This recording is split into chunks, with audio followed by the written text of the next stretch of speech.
Someone who is incapable of cruelty is a higher moral being than someone who is capable of cruelty. And I would say, and this follows Jung as well, that that's incorrect, and it's dangerously incorrect, because if you are not capable of cruelty, you are absolutely a victim to anyone who is. And so part of the reason that people go watch anti-heroes and villains is because there's a part of them crying out for the incorporation of the monster within them, which is what gives them strength of character and self-respect, because it's impossible to respect yourself until you grow teeth. And if you grow teeth, then you realize that you're somewhat dangerous, or maybe somewhat seriously dangerous, and then you might be more willing to demand that you treat yourself with respect and other people do the same thing. And so that doesn't mean that being cruel is better than not being cruel. What it means is that being able to be cruel and then not being cruel is better than not being able to be cruel. Because in the first case, you're nothing but weak and naive. And in the second case, you're dangerous, but you have it under control. And you know, a lot of martial arts concentrate on exactly that as part of their philosophy of training. It's like, we're not training you to fight. We're training you to be peaceful and awake and avoid fights. But if you happen to have to get in one, and I guess the philosophy also is that if you're competent at fighting, that actually decreases the probability that you're going to have to fight, because when someone pushes you, you'll be able to respond with confidence, and with any luck, and this is certainly the case with bullies, with any luck, a reasonable show of confidence, which is very much equivalent to a show of dominance, is going to be enough to make the bully back off. And so the strength that you develop in your monstrousness is actually the best guarantee of peace. And that's partly why Jung believed that it was necessary for people to integrate their shadow. And he said that was a terrible thing for people to attempt, because the human shadow, which is all those things about yourself that you don't want to realize, reaches all the way to hell. And what he meant by that was, it's through an analysis of your own shadow that you can come to understand why other people are capable, and you as well, of the sorts of terrible atrocities that characterized, let's say, the 20th century. And without that understanding, there's no possibility of bringing it under control. When you study Nazi Germany, for example, or you study the Soviet Union, particularly under Stalin, and you're asking yourself, well, what are these perpetrators like? Forget about the victims, let's talk about the perpetrators. The answer is, they're just like you. And if you don't know that, that just means that you don't know anything about people, including yourself.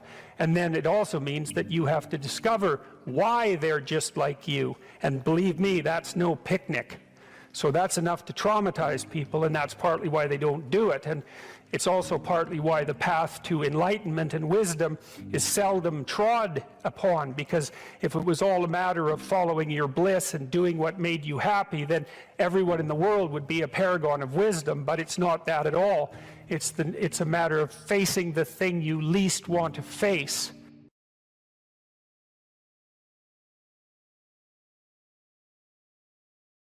You most want to find will be found where you least want to look.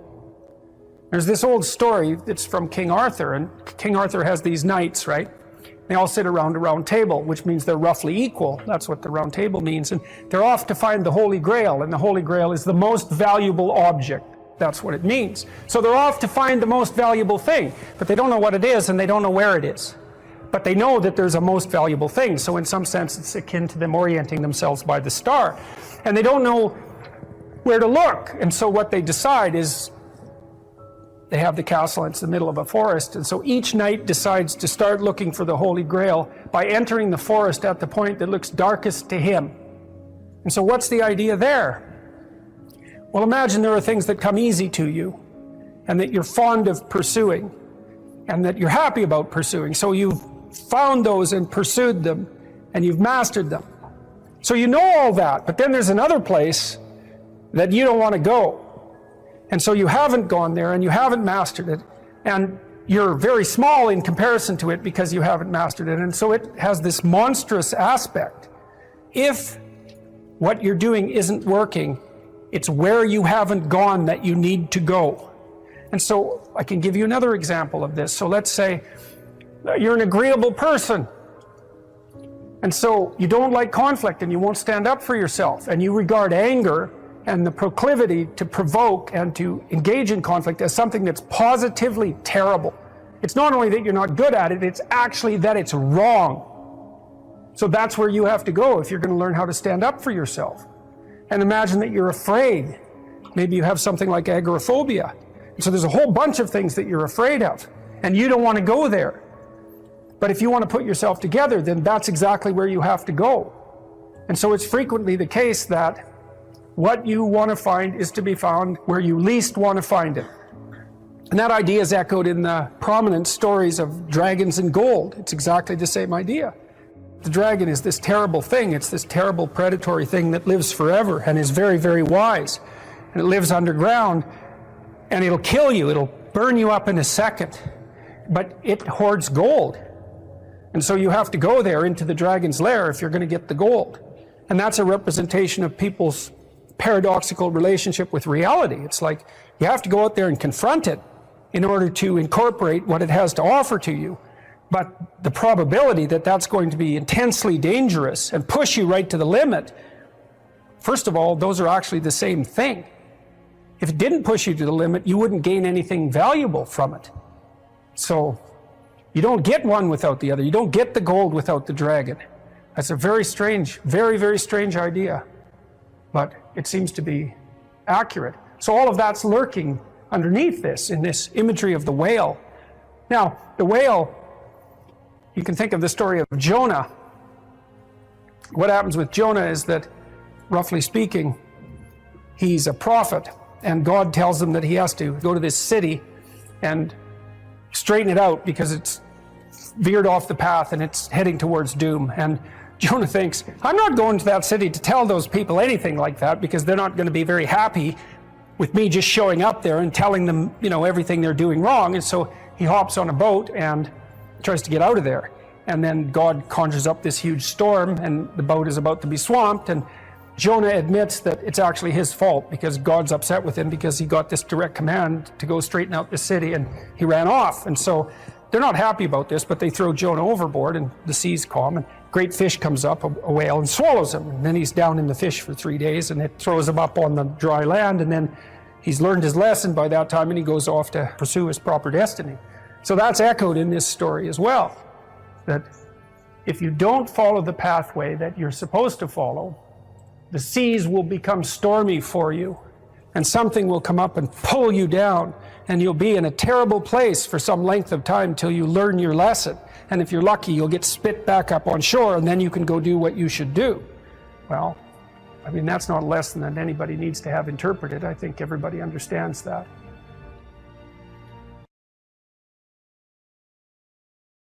The empirical viewpoint is in some sense that what you know as a consequence of sense data.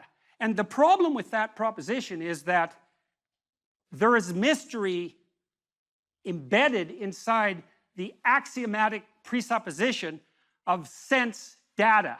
So behavioral psychologists believe that animals, and they tried to model animal behavior using these a priori theory, the animal reacted reflexively to a stimulus. And so that's a deterministic machine hypothesis.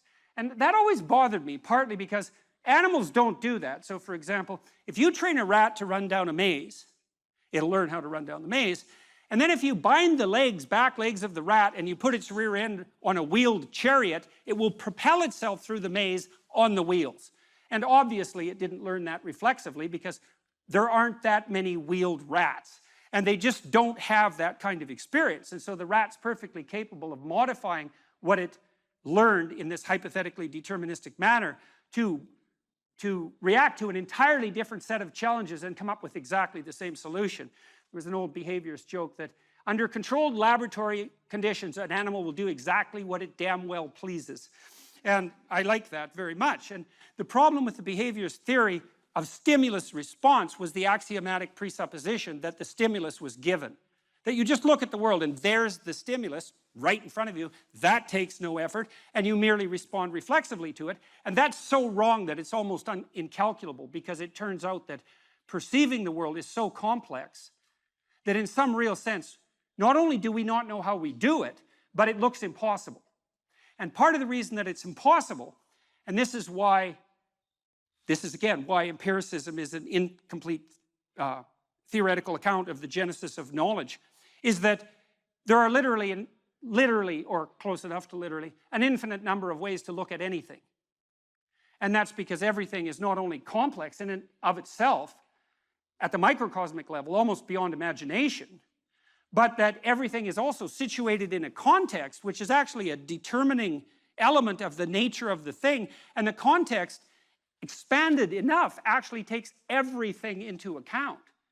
And so, that makes perception a very weird phenomenon. For another reason, I was always amused, for example, when I traveled with my family when I was young, on our summer vacations, we used to do things like get out and look at the border between Canada and the United States. And that's a very weird thing to do, because you can actually do it, and you can step across it, and people treat that as if it's magic in some sense, because part of us knows that that border is not there, right? It's not a part of the objective world, and yet, well, and yet it is, because there you are standing beside it. And then if you look at aerial views, you can see the farmers' fields end exactly where the border is. And so things like borders between countries inhabit this weird space between the objective and the subjective that's a magic space. And it actually turns out that almost everything we perceive has that degree of magicality about it. I've thought also about such things as people's proclivity to go to museums, maybe in Nashville, for example, or Memphis, to go look at Elvis Presley's guitar. And you think, well, what exactly are you looking at when you go look at Elvis Presley's guitar? Because first of all, it's a mass-produced guitar, and so why not just look at another guitar? And you think, well, that's not the same thing. It's like, well, why isn't it the same thing? Because it's not. And the reason is that the guitar is not merely something, and this is the thing you perceive, it's not merely something made up of the guitar atoms, let's say, and the guitar molecules. It's also an artifact that was embedded in a context across a period of time. And that embeddedness of that artifact is part of what you perceive when you see an artifact like a celebrity, something a celebrity owned, or the relic of a saint, let's say. And so, and you can say, well, that's all an overlay on top of perception, and that would be fine, except that's wrong. There's no data, so to speak, that support that viewpoint. That's not how perception works. Perception is unbelievably complicated. So we see regularities of being, and some of those, impediments and affordances is the technical term, we tend to perceive as objects. But we also see the possibilities of being. But the problem with that is that the world of objects, potentially relevant objects, and the world of possibility is vast beyond our comprehension. And so then we have another problem that emerges as a consequence of that, which is a key and signal problem, and the fact that it has been solved precipitously and carelessly, hastily, is actually the reason for the culture war that's raging today. And that is that we have to prioritize our perceptions. We have to prioritize our perceptions to get access to the sense data that hypothetically informs us. We have to see the world through a system of value. And why would I say a system of value? Well, a system of value is a system of priorities, right? Because to value something is to make it more important than other things that it's being compared to. And why do you need a hierarchy of perceptual priority in order to see? And the answer is, well, you can't see everything at once. And so you can only see one thing at a time. And which thing? And the answer is the thing you think is most important to see at that moment. And then the question is, well, and this is the question, why is that the most important thing to see at the moment? So imagine, this is true in the auditory domain, in the tactile domain, all sensory domains. And you think that perception is a passive action and that we act upon the consequences of our perception, and this is just not true at all. There's no level of the analysis of perception neurophysiologically where you can separate action from perception. So for example, when you're looking at the world, although you don't know this, your eyes are moving back and forth very, very quickly. They have to move. If they stop moving for more than 1/10 of a second, you go blind because you saturate the neurons that you're using to perceive so intensely with the repetitive stimulation that they just shut down. And so at a micro level, your eyes are vibrating like mad, and then there are saccades above that that are still unconscious, that are less rapid and wider, and then voluntarily, you have voluntary eye fields in the frontal cortex, you move your eyes voluntarily to point to what you want to see, and you do that because the center part of your vision is exceptionally high resolution. Each center vision foveal neuron is connected directly to 10,000 neurons at in the primary visual cortex, and then each of those 10,000 is connected to another 10,000. It's very expensive neurophysiological real estate, and if all of your vision was as intensely high resolution as your fovea, which is a very small part of your retina, you'd have to have a brain like an alien. You write in the book, there is no faith and no courage and no sacrifice in doing what is expedient. What do you say to those viewers that don't pursue their dreams and are locked in their careers because they are too afraid to take risks and pursue something meaningful? Well, the first thing I would say is, well, you should be afraid of taking risks and pursuing something meaningful. But you should be more afraid of staying where you are if it's making you miserable. You're paying a price by sitting there being miserable. You might say, well, the devil I know is better than the one I don't. It's like, don't be so sure of that. The clock is ticking. Yeah, and if you're miserable in your job now and you change nothing, in 5 years you'll be much more miserable and you'll be a lot older. But isn't it a luxury to pursue what is meaningful? Our viewers have mortgages, they have children, Yeah. they have payments and loans. It's Well, a luxury to pursue because we lack the resources. Well, I don't remember now, I'm not talking about what makes you happy. It's a luxury to pursue what makes you happy. It's a moral obligation to pursue what you find meaningful. And that doesn't mean it's easy. It might require sacrifice. If you need to change your job too, let's say you have a family and children and a mortgage, you have responsibilities. You've already picked up those responsibilities. You don't just get to walk away scot-free and say, well, I don't like my job, I quit. That's no strategy. But what you might have to do is you think, well, this job is killing my soul. All right, so what do I have to do about that? Well, I have to look for another job. Well, no one wants to hire me. It's like, okay, maybe you need to educate yourself more. Maybe you need to update your curriculum vitae, your resume. Maybe you need to overcome your fear of being interviewed. Maybe you need to sharpen your social skills. Like, you have to think about these things strategically. If you're going to switch careers, you have to do it like an intelligent, responsible person. That might take you a couple of years of effort to do properly.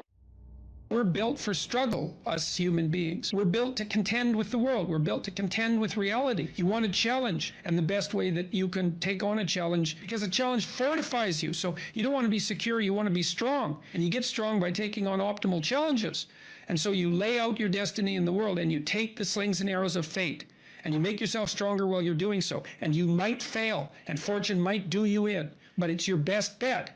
And, you know, people have extracted unbelievable successes out of catastrophic failures. And so, and I'm not saying that in a naive way. I know perfectly well what happens to people. You know, you're doing fine in life and then you get cancer, and then 6 months later you're dead. And all the heroism in the world isn't going to save you at that point. But that's not the point. That's not the point. Life is bounded by mortality. But that doesn't mean that you don't get out there and contend. And you develop by contending, and you minimize the net amount of suffering in the world. And that's something, man. That's something to do.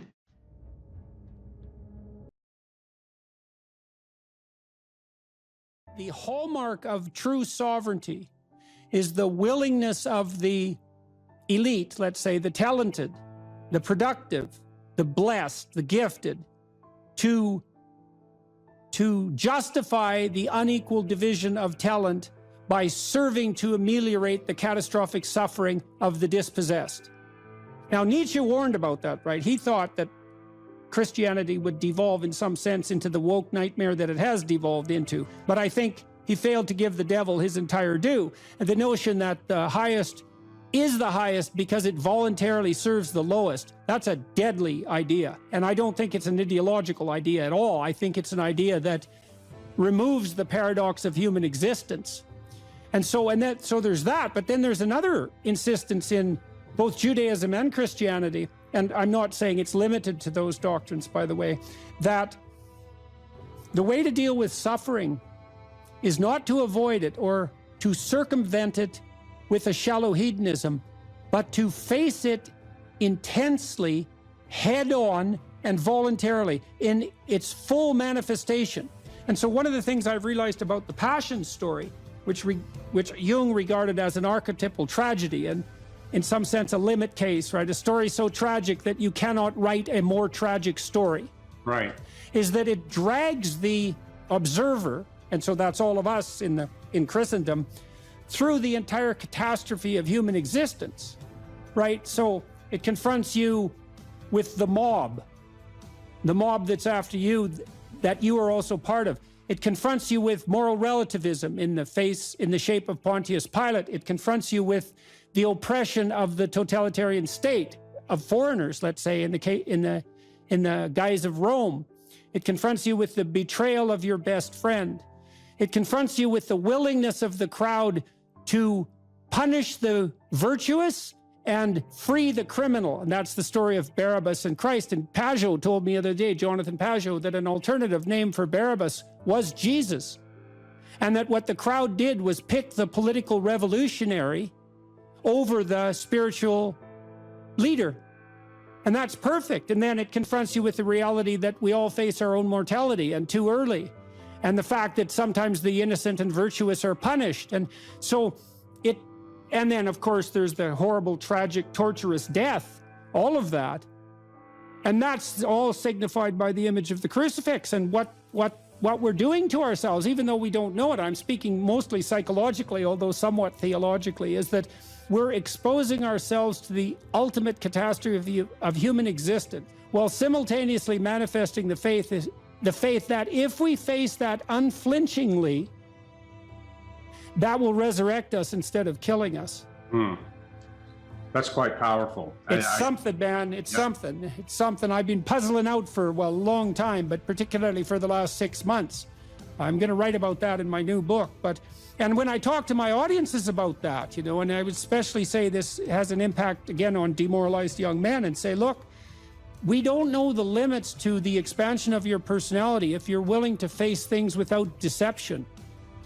And that's a variant of that radical honesty we were already talking about. Don't live by lies. Well, life is rife with injustice, atrocity, and suffering.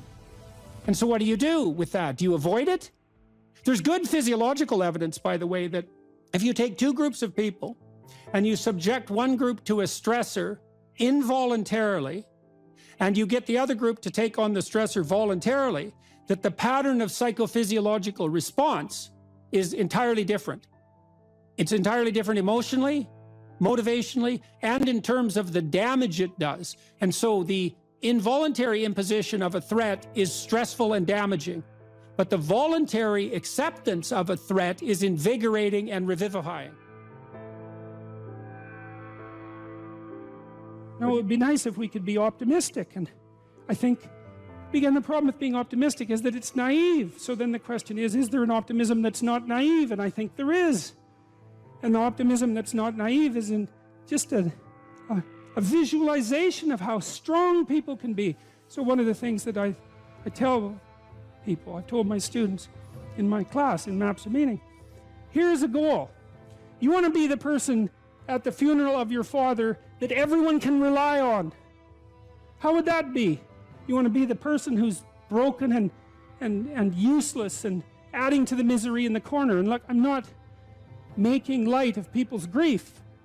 You know, I understand grief. But who do you want to be when there's a crisis? Right? Do you want to be the person that everyone can turn to for strength? It's like, why the hell not? Why not that as a goal? That'd be a good goal, because then if there's a crisis, and there will be, it won't be such a bloody crisis, because there'll be someone there that can deal with it. You know, so when I went and talked to these people at the funeral home, I envisioned that. I thought, okay, well, this is something you have to contend with if you're going to be alive and adult. You have to contend with death and suffering, and you have to be ready for it. And you have to be there for the person, because that's all they're going to have. And so there's a goal, man. And in this time of nihilism, you know, it's what's the point of life? People ask, and they're taught that at universities. What's the point of life? Everything's interpretation. Humanity's a cancer on the planet. You know, Well, how about no? How about not that? How about that there's something to us?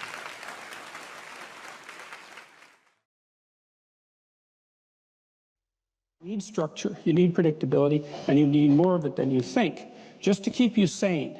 Now, if you're lucky, and maybe a bit odd, you can deviate 5% from the norm, or 10% from the norm, or something like that, carefully and cautiously, as long as the rest of you is all well ordered in a normative manner. You might be able to get away with that, and you might be able to sustain it across time, and people might be able to tolerate you if you do it, or maybe you'll get really lucky and you happen to be creative but reasonably well put together, and people will actually be happy that there's something idiosyncratic and unique about you.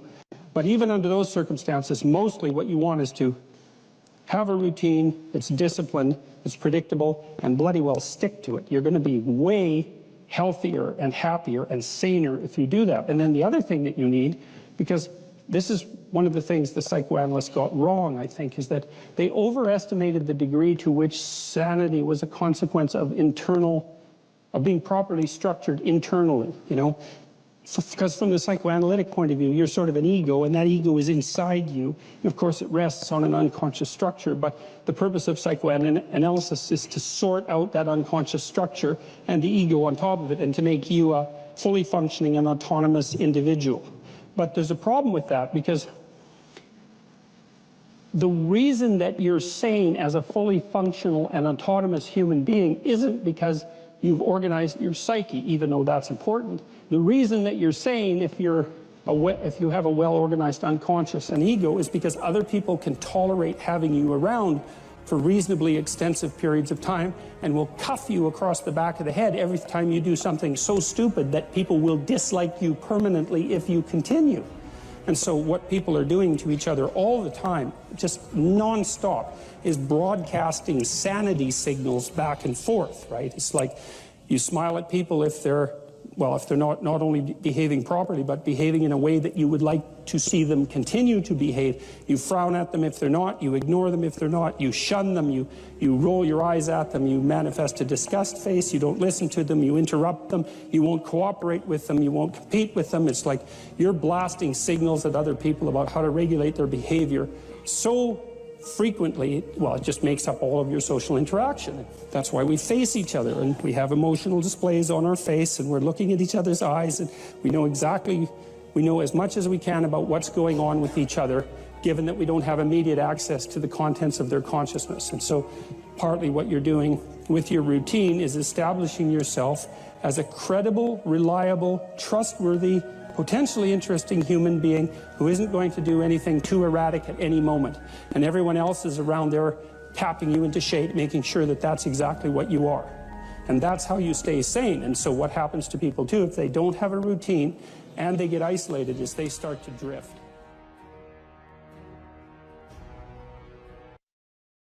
So there's this weird dynamic that's part of the existential system of ideas between human vulnerability, social judgment, both of which are major causes of suffering, and the failure of individuals to adopt the responsibility that they know they should adopt. It isn't merely that your fate depends on whether or not you get your act together and to what degree you decide that you're going to live out your own genuine being. It isn't only your fate. It's the fate of everyone that you're networked with. And so, you know, you think, well, there's 9 billion, 7 billion people in the world. We're going to peak at about 9 billion, by the way, and then it'll decline rapidly. But 7 billion people in the world, and who are you? You're just one little dust mote among that 7 billion. And so it really doesn't matter what you do or don't do, but that's simply not the case. It's the wrong model, because you're at the center of a network. You're a node in a network. Of course, that's even more true now that we have social media. You'll know 1,000 people, at least, over the course of your life. And they'll know 1,000 people each, and that puts you one person away from 1,000,000, and 2 persons away from 1,000,000,000. And so that's how you're connected. And the things you do, they're like dropping a stone in a pond. The ripples move outward, and they affect things in ways that you can't fully comprehend. And it means that the things that you do and that you don't do are far more important than you think. And so if you act that way, of course, the terror of realizing that is that it actually starts to matter what you do. And you might say, well, that's better than living a meaningless existence. It's better for it to matter. But I mean, if you really asked yourself, would you be so sure if you had the choice? I can live with no responsibility whatsoever. The price I pay is that nothing matters. Or I can reverse it and everything matters. But I have to take the responsibility that's associated with that. It's not so obvious to me that people would take the meaningful path. You know, when you say, well, nihilists suffer dreadfully because there's no meaning in their life and they still suffer. Yeah, but the advantage is they have no responsibility. So that's the payoff, and I actually think that's the motivation. Say, well, I can't help being nihilistic. All my belief systems have collapsed. It's like, yeah, maybe. Maybe you've just allowed them to collapse because it's a hell of a lot easier than acting them out. And the price you pay is some meaningless suffering, but you can always whine about that and people will feel sorry for you, and you have the option of taking the pathway of the martyr, so that's a pretty good deal, all things considered. Especially when the alternative is to bear your burden properly and to live forthrightly in the world. Well, what Solzhenitsyn figured out, and so many people in the 20th century, it's not just him, even though he's the best example, is that if you live a pathological life, you pathologize your society. And if enough people do that, then it's hell. Really, really. And you can read the Gulag Archipelago if you have the fortitude to do that, and you'll see exactly what hell is like. And then you can decide if that's a place you'd like to visit, or even more importantly, if it's a place you'd like to visit and take all your family and friends, because that's what happened in the 20th century.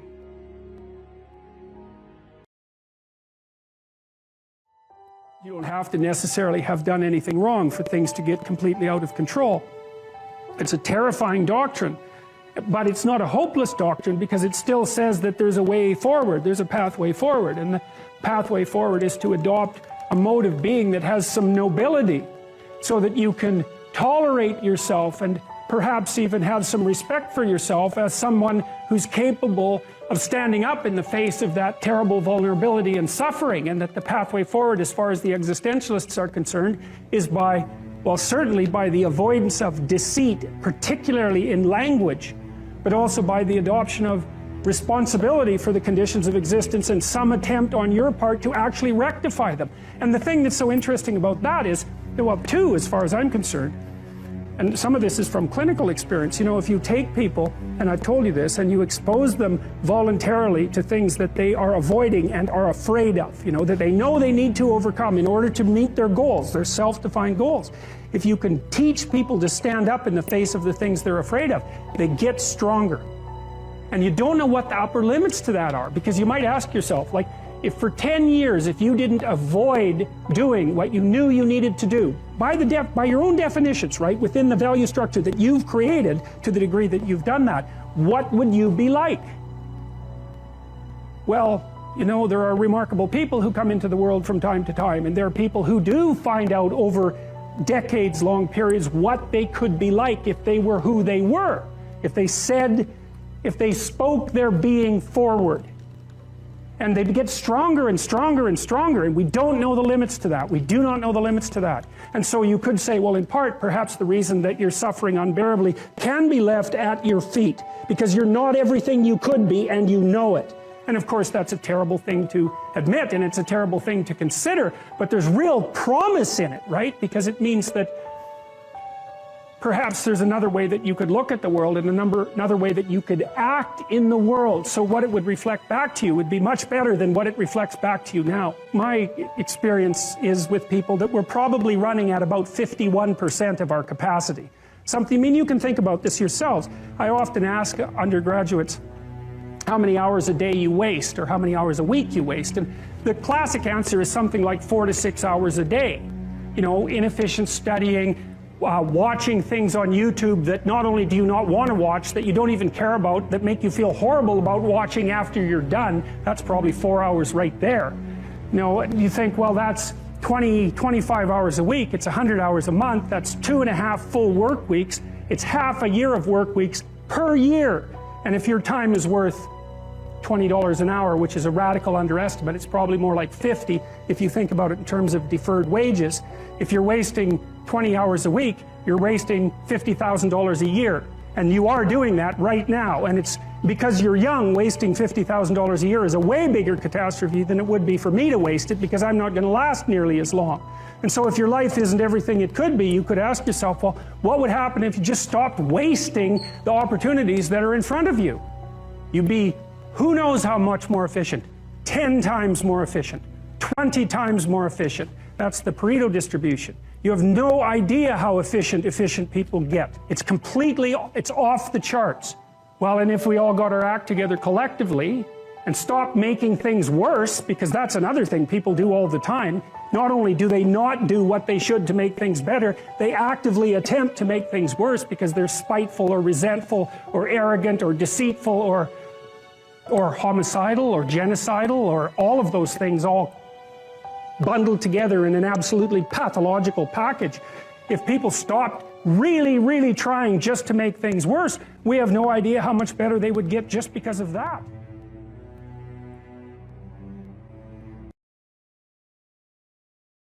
The internal problem is, how do you deal with tragedy and malevolence? And you can say, well, I'm not prepared. It's like, yeah, fair enough. Unsurprising, especially if you were overprotected as a child. It's not a good idea to overprotect your kids, because the snakes are going to come into the garden no matter what you do. And so then you, instead of trying to keep the damn snakes away, what you do is you arm your child with something that can help them chop them into pieces and make the world out of them. So that the trick for human thriving in the face of suffering and malevolence is strength, not protection. It's a completely different idea. We also know this clinically. We know, for example, that if you treat people with exposure therapy for agoraphobia, which is, roughly speaking, the fear of chaos, I would say, the fear of everything, you don't make them less afraid. You make them braver. It's not the same thing. Because with an agoraphobic, see, what happens to them is the fall. They never conceptualize death and suffering. They're naive, right? It never enters the theater of their imagination, and it's because they're protected from it. But then something happens. This often happens to women in their 40s, because they're the people most likely to develop agoraphobia. Something happens. They've been protected from chaos by authority their entire life. So maybe they had an overprotective father, and then they went to an overprotective boyfriend, and then they went to an overprotective husband. And maybe they were willing to be subjugated to all three of those because of the protection, right? So that's the bargain. They stay weak and dependent, and maybe they have to, because that's the only way they can appeal to the person who's hyperprotective. But the price they pay for that is that they're not sufficiently competent. And then something happens in their life, often in their 40s. They develop heart palpitations, maybe as a consequence of menopause. Their heart starts to beat erratically, and they think, oh no, death. It's like, well, who are you going to talk to about that? Right? There's no protection from authority for that. Or maybe their friend gets divorced, or maybe their sister dies, or something like that. It brings up the specter of mortality, and maybe the specter of malevolence and mortality, and it brings it up in a way that authority, recourse to authority, cannot solve. And so then they have panic attacks. What happens? They go out, they get afraid, they feel their heart beating, then they get afraid of their heart beating because they think, oh no, I'm going to die, and they think, oh no, I'm going to die, and I'm going to make a fool of myself while I'm doing it and attract a lot of attention. So the two big fears come up. Mortality and social judgment. And then they have a panic attack. It's like fight or flight's gone out of control. Very, very unpleasant. Then they start to avoid the places they've had a panic attack. Then they end up not being able to go anywhere. So then Tiamat has come back, right? A huge monster, a little victim. And so what do you do with them? Well, there's no saying, no, there's no Tiamat. That's done, right? Their naivety is over. They've had a direct contact with the threat of mortality and social judgment. They've met the terrible mother, and they've met the terrible father. And there's no going back. There's no saying, oh, the world is safe. It's not safe. Not at all. It's not safe. The fact that you think it's safe means that you were living in an unconscious bubble that was sort of provided to you by your culture. It's a gift. And now that's been shattered. And so now what do you do? Well, the answer is you retreat until you're in your house and there's nowhere you can go. You're the ultimate frozen rabbit, right? And your life is hell because you can't function. The alternative is, let's take apart the things you're afraid of. Let's expose you to them, carefully and programmatically. And then you'll learn that you're actually tougher than you think. You never knew that. And maybe you didn't want to take on the responsibility because, you know, people play a role in their own demise, so to speak. When you had opportunity to go out and explore or withdraw because you were afraid, you chose to withdraw because you were afraid. So it's not only that you were overprotected often, it's that you were willing to take advantage of the fact that you were overprotected and run back there whenever you had the opportunity. You know, so maybe you're a kid in the playground, right, and you're having some trouble with other kids, and you know in the back of your mind, I should deal with this myself, but you go and tell your mom and get her to intervene. And you know that that's not right. You know that you're breaking the social contract, but it's easier, and so that's what you do. You run off to an authority figure and hide behind the Great Father, roughly speaking. Well, the problem with that is you don't learn how to do it yourself. So then you have to relearn it painfully when you're 40. So then you take people out, you say, well, what are you afraid of? Rank it from 1 to 10. So 10 is, we'll make a list of 10 things you're afraid of. The thing you're least afraid of, we'll call number 10. So we'll start with that. Okay, well, I'm afraid of elevators. Okay, well, let's look at a picture of an elevator. Let's have you imagine being in an elevator. Let's go out to an elevator and let you watch the terrible jaws of death open, because that's how you're responding to it symbolically, right? And you're going to do that at the closest proximity you can manage. You find out, you go do that, it works. You're nervous as hell, especially from an anticipatory perspective. Shaking. You go out, you stop, you watch it happen, and you actually calm down. You do that 10 times and it no longer bothers you. Well, what you've learned that you didn't die, but more importantly than that, you've learned that you could withstand the threat of death. That's what you've learned. And then you move a little closer, and then you move a little closer, and then you move a little closer, and finally you're back in what's no longer the elevator from a symbolic perspective. It's a tomb, right? It's a place of enclosure and isolation. And you learn, turns out I can withstand that. And then you're much more together, much more confident. And that's often one of the things that often happens in situations like that. I've seen this multiple times, is that if you run someone through an exposure training process like that and toughen them up, they'll often start standing up to people around them in a way they never did before, because they wouldn't stand up for themselves before because they weren't willing to undermine the protection. See, if you're protecting me, I can't bother you because I can't afford to forsake your protection. So if I'm going to play that game, I'm going to hide behind you, then I can't challenge you. So that's no good, because that's sometimes why people, you see this with guys very frequently, they're still deathly afraid of their father's judgment when they're in their 30s or 40s. It's like, well, why? No, because they still want to believe that there's someone out there that knows.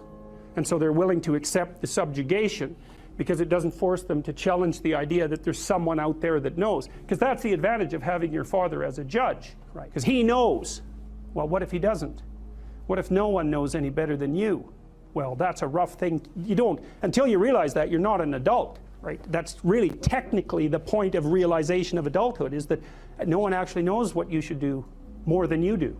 I mean, it's a horrible realization, because what the hell do you know? It's a terrible realization, and people will often pick slavery, permanent slavery, to the spirit of the Great Father, let's say, over that realization, and it's completely understandable. But the problem with it is that there's more to you than you think, and so if you continue to hide behind that figure, then you never have a chance to understand that there's more to you than you think, far more to you than you think. Maybe there's enough to you so that you can actually withstand the threat of mortality without collapsing. Maybe even withstand the threat of malevolence without collapsing.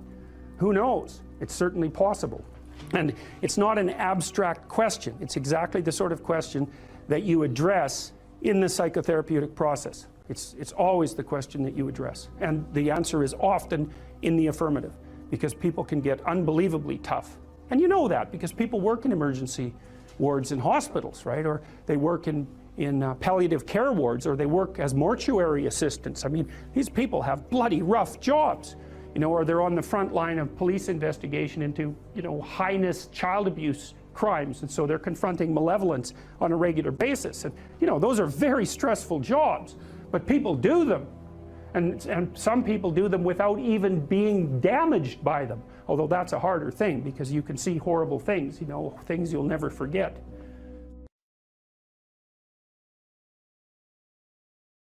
This is the Peter Pan story, roughly speaking. Peter Pan is this magical boy. Pan is the god of everything, roughly speaking, right? And so it's not an accident that he has the name Pan. And he's the boy that won't grow up. And he's magical. Well, that's because children are magical. They can be anything. They're nothing but potential. And Peter Pan doesn't want to give that up. Why? Well, he's got some adults around him, but the main adult is Captain Hook. Well, who the hell wants to grow up to be Captain Hook? First of all, you've got a hook. Second, you're a tyrant. And third, you're chased by the dragon of chaos with a clock in its stomach, right? The crocodile. It's already got a piece of you. Well, that's what happens when you get older. Time has already got a piece of you. And eventually, it's got a taste for you. And eventually, it's going to eat you.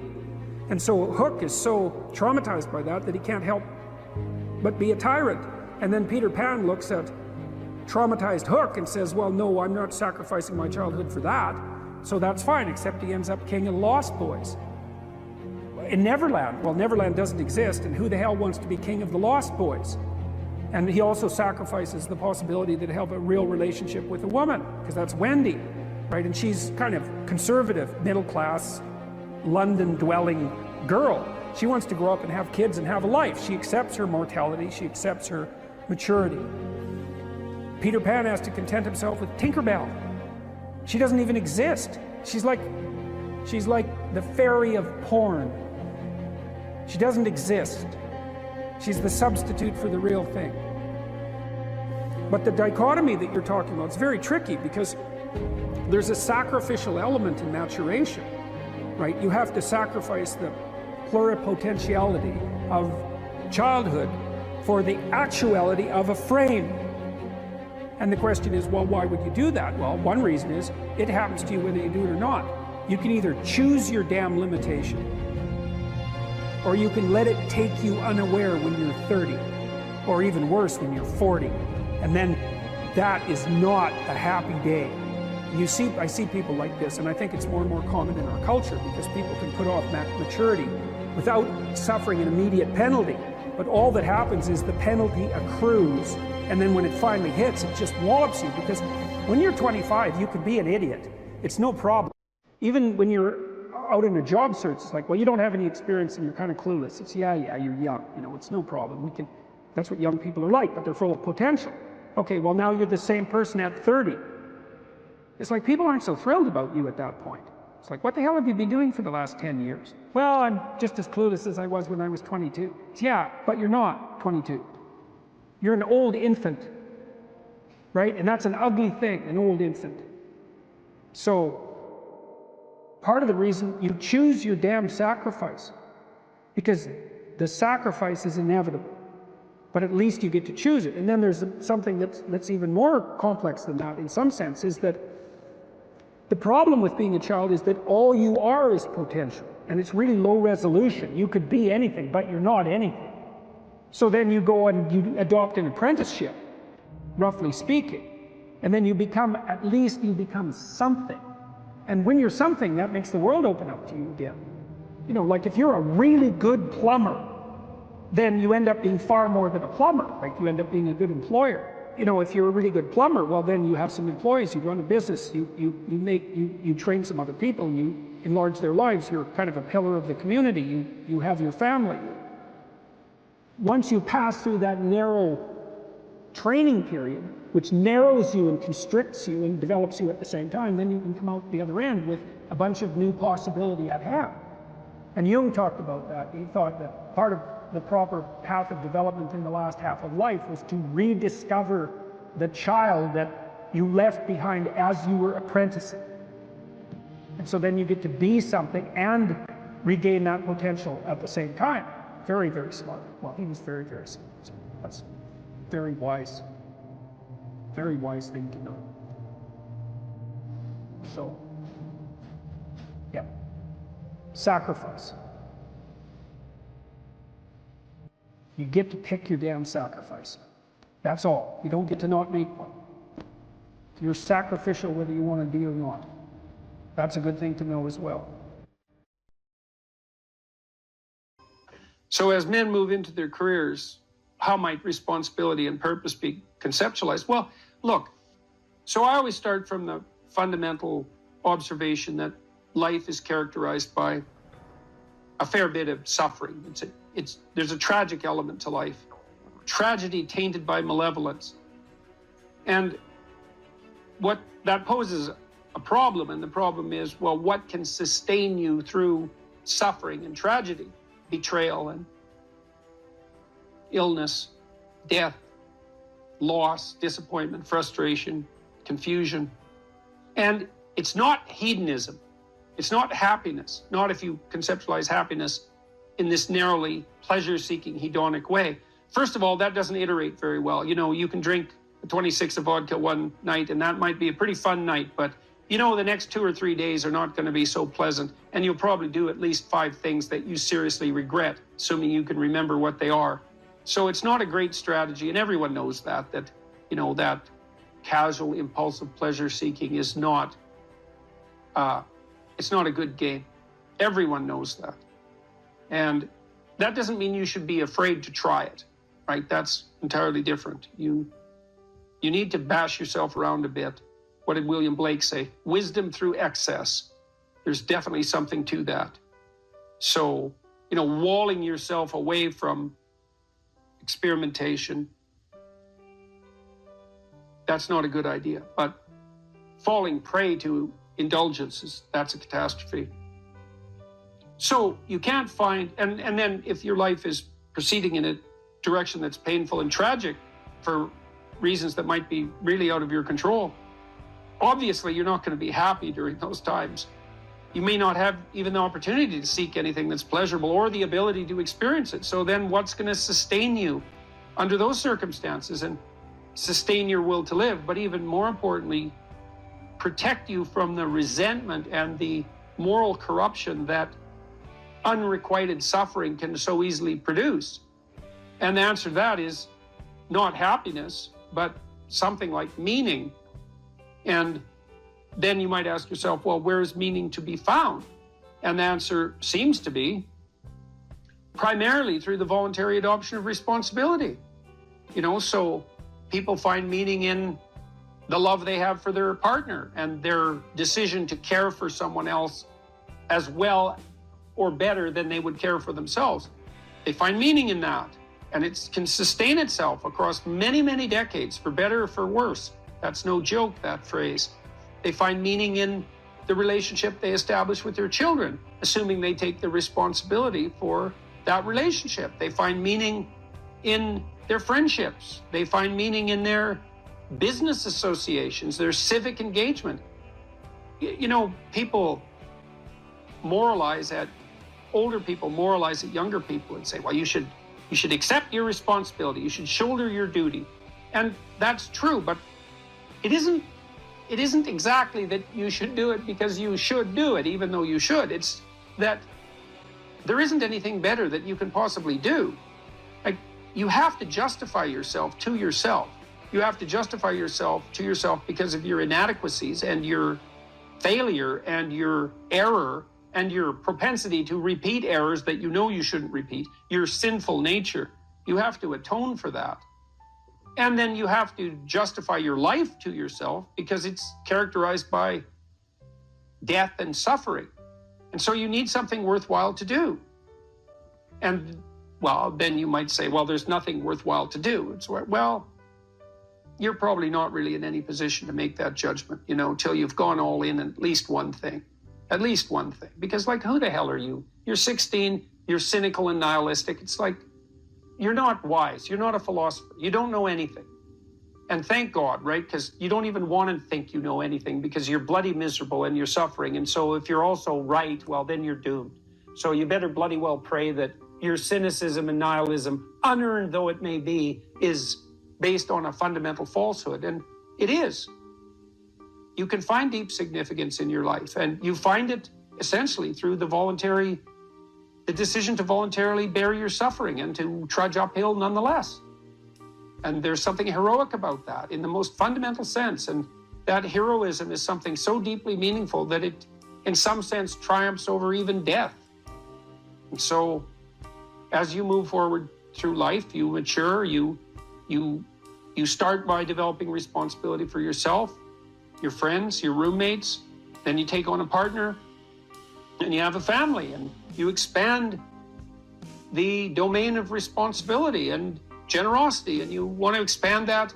Who knows how much you can expand that? You know, you could be a credit to the nation. Well, there's an aim. Why don't you aim to be like credit to the nation by the time you're 50? Because what, you got something better to do than that? And the answer to that's no. And you know, what are you going to do? You're going to pursue endless one-night stands. You're going to bury yourself nose deep in cocaine. You're going to become an alcoholic. You're going to pursue that tinsely, trashy hedonism that is nothing but destructive and generates nothing but self-contempt, and then bitterness, then misery, then vengefulness. It's like, that's why do that? I mean, it's easier in some sense, right? Although it's not, because it's rife with catastrophe and suffering. So it's way better to take on, to envision yourself as, that's the cross image fundamentally, right? The pathway to redemption is to bear your cross up the hill voluntarily. It's a hell of a thing to ask, right? Because you have to accept the fundamental limits of your mortal vulnerability. And you have to say to yourself, I will do good nonetheless. Right? And that's not obedience. That's not naivete. That's a cold decision, man. So everyone great makes that decision. So make that decision, because maybe you're great.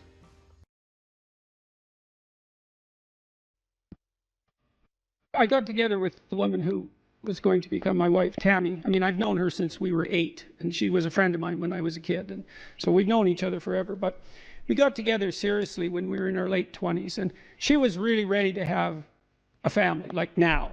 And I didn't have a permanent job at that point, although my prospects were good, which was part of the reason she married me. But she wanted to start. And I thought, okay, so I didn't really want to do that. And I thought, okay, what's your problem, Jordan? What is it that you're worried about? And I thought, well, there's an economic issue. That's not really serious. I'll get a job, and she'll come along wherever I go if I have that job. So that's not an issue. It's like, so what then?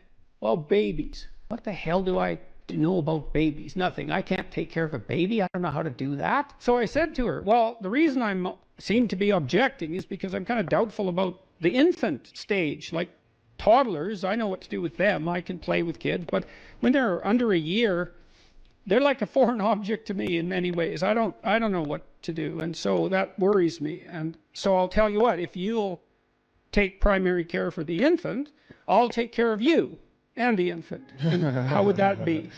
And I think that's the right role. I really do believe that. And you might think, well, that's sexist. It's like, well, no, not necessarily. How are you so sure that that first year as a mother isn't one of the great parts of the fundamental adventure of being female? Like, so don't give me any crap about that being sexist. That's just, I don't think so. You know, and so what I would do is watch my wife, and if she got tired, spell her off. And I did what I could to take care of the infant, but I knew that, you know, she would take care of that while I stumbled around trying to learn how. And she did that. And that worked fine. And then, you know, as the kids got older, I took more and more responsibility for them. And when my daughter was about 2.5, I think that's right, 1.5, we had our second child. And then I took care of Michaela, the older child, quite a lot after that, because Tammy, of course, was busy, especially that first year with the infant, with Julian. But that worked well. That was a good division of labor as far as I was concerned. And also my wife was very happy about that, because she loved to take care of infants. And that's characteristic of a lot of women, you know, and even those that don't admit it. And it's too bad they don't admit it, because what, there's something wrong with that? Is there some? I saw this tweet the other day about this grandmother, mother of a mature daughter, and the daughter had announced that she was never going to have kids, and her mother said, "Oh, I think that's just great. You know, you're gonna just live for you, and that's just wonderful. And I'm glad you can be so independent." And I thought, how could you possibly say something that stupid to your daughter? It's like, you don't want grandchildren, and you're so sure that she's just not ideologically addled about the fundamental realities and beauties and depth of life. It's like, how many things do? We have a career if we're lucky, or a job if we don't. If we're not, we have an intimate relationship, we have a family. That's life, man. You miss one of those, it's, well, you can do it, but it's a big deal not to do that.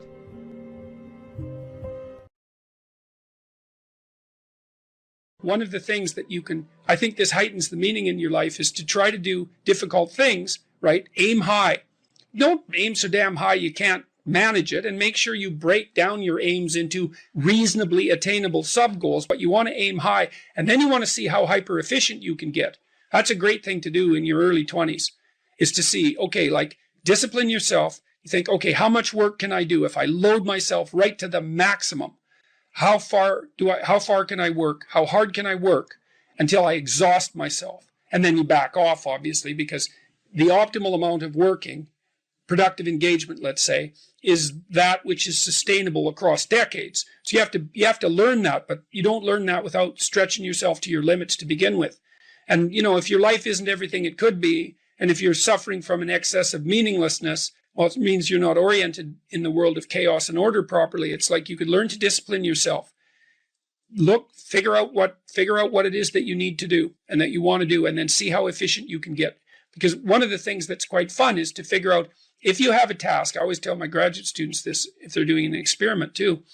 If you have a task that you have to do, it's really interesting to spend a few minutes, sometimes hours, depending on how long the task is. See if you can figure out how to do it from 5 to 10 times faster. It means you'll have to rearrange the way you think about it, but you can often do it. And that's how extremely productive people get so hyper efficient.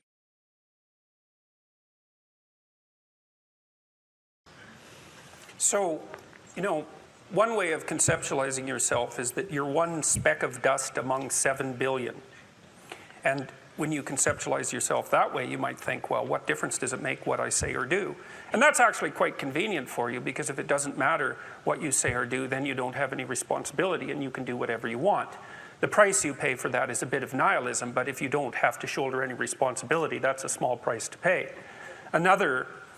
That's the underground motivation for nihilism. But the other way of looking at it, and this is actually the accurate way of looking at it, is that you're in a network. You're a node in a network, and so you can do a little bit of arithmetic very rapidly and just figure out how powerful you are. You know 1,000 people. You're going to know more than that over the course of your life, but let's say 1,000 for the sake of argument for now. They know 1,000 people. That means that you're one person away from 1,000,000 people and 2 persons away from 1,000,000,000 people. And you're the center of that network. And now the way networks work is that information propagates in a network manner. So don't underestimate the power of your speech. Now, you know, Western culture is phallogocentric. Let's say it. Okay, so we'll say, yeah, that's just fine. That's exactly what it is. It's predicated on the idea of the logos, that the logos is the sacred element of Western culture. And what does that mean? It means that your capacity for speech is divine. It's the thing that generates order from chaos and then sometimes turns pathological order into chaos when it has to. Don't underestimate the power of truth. There's nothing more powerful. Now, in order to speak what you might regard as the truth, you have to let go of the outcome. You have to think, all right, I'm going to say what I think, stupid as I am, biased as I am, ignorant as I am. I'm going to state what I think as clearly as I can, and I'm going to live with the consequences no matter what they are. Now, the reason you think that, that's an element of faith. The idea is that nothing brings a better world into being than the stated truth. Now, you might have to pay a price for that, but that's fine. You're going to pay a price for every bloody thing you do and everything you don't do. You don't get to choose to not pay a price. You get to choose which poison you're going to take. That's it. So if you're going to stand up for something, stand up for your truth. It'll shape you, because people will respond and object and tell you why you're a fool and a biased moron and why you're ignorant. And then if you listen to them, you'll be just that much less like that the next time you say something. And if you do that for 5 years, you'll be so damn tough and articulate and able to communicate and withstand pressure that you won't even recognize yourself. And then you'll be a force to contend with. And you don't get to wait until, because I get letters like Gad Saad gets all the time too, from faculty members in particular, and they say, well, you know, when I get tenure, it's like, then they think, well, when I'm an associate professor, and then they think, well, when I'm a full professor, it's like, If you're a professor already, you're like the most protected person in the history of the planet, you know, and you need, well, okay, but one of the things that indicates is that it's almost impossible to provide people with enough protection so that they feel safe to speak. Okay, so we'll address that directly. It is not safe to speak, and it never will be. But the thing you got to keep in mind is that it's even less safe not to speak. Right? It's a balance of risks. It's like you want to pay the price for being who you are and stating your mode of being in the world, or do you want to pay the price for being a bloody serf, one that's enslaved him or herself? Well, that's a major price, man. That thing unfolds over decades, and you'll just be a miserable worm at the end of about 20 years of that, right? No self-respect, no power, no ability to voice your opinions, nothing left but resentment because everyone's against you, because of course you've never stood up for yourself. It's like, say what you think carefully, pay attention to your words. The price is, it's a price you want to pay if you are willing to believe that truth is the cornerstone of society. And in the most real sense, if you're willing to take that leap, then tell the truth and see what happens. And nothing better could possibly happen to you. There'll be ups and downs, and there'll be pushback, and there'll be controversy and all of that, but it doesn't matter. The truth is what makes the world, the truth is what redeems the world from hell, and that's the truth. And we saw plenty of hell over the last 100 years, you know, and we haven't learned a bloody thing from it.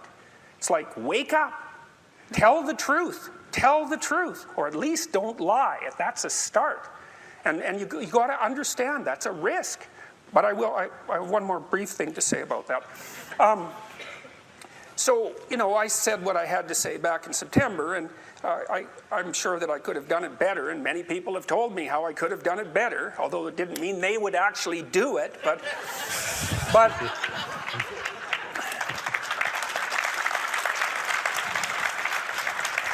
and you know, my job was at risk, serious risk, for about 2 months, and it destabilized my family, who've been very brave about this, so like, thumbs up to them, man. They've just stood by me. But here's the optimistic news, is the university has left me alone completely. I shook hands with the dean 2 weeks ago. We're on friendly terms. They don't want this to go any farther than it has already. The students were tremendously welcoming when I came back to teach in January. I haven't had a single negative incident at the university. And I've received thousands of letters from people all over the world, all of which have been in support. I've received 2 negative letters. That's it. 2. So the people have an inchoate longing to have the sort of thing that we're talking about articulated. And so don't be thinking you're alone. It's just that people can't talk, they're afraid to talk, or they don't know what to say. And those are real problems. So if you're reasonably articulate, like, start talking and sharpen yourself up. I mean, the enemy is a cloud. They're a cloud of gnats. They're only courageous in groups. They're only courageous in mobs. If you stand your ground and don't apologize and articulate things properly, they'll disperse around you like they're not even there. So most of it's illusion. So don't be afraid, but be afraid of the right thing. And the right thing you should be afraid of is not saying what you say, because that's the same as not being. And here you are, suffering away. You might as well be at the same time. At least then there's something to you. So.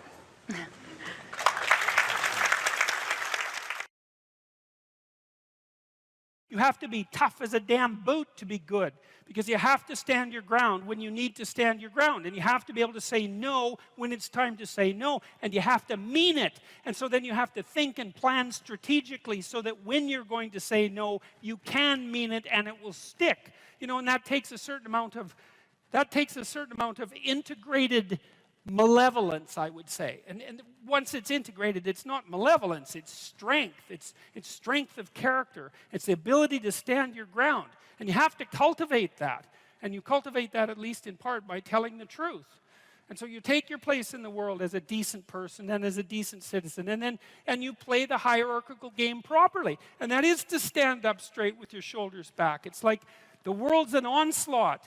You've got the tyranny of culture to deal with. You've got the catastrophe of nature. You've got your own damn malevolence and ignorance, right? All coming at you, plus the incredible, complicated indeterminate potential of the future. That's all coming at you, and it's all your responsibility, and you can cringe away from it and be afraid of it and be victimized by it and be bitter and cynical about it. And no wonder, because it can be painful. Or you can turn around and you can say, man, bring it on, because there's more to me than there is to the catastrophe.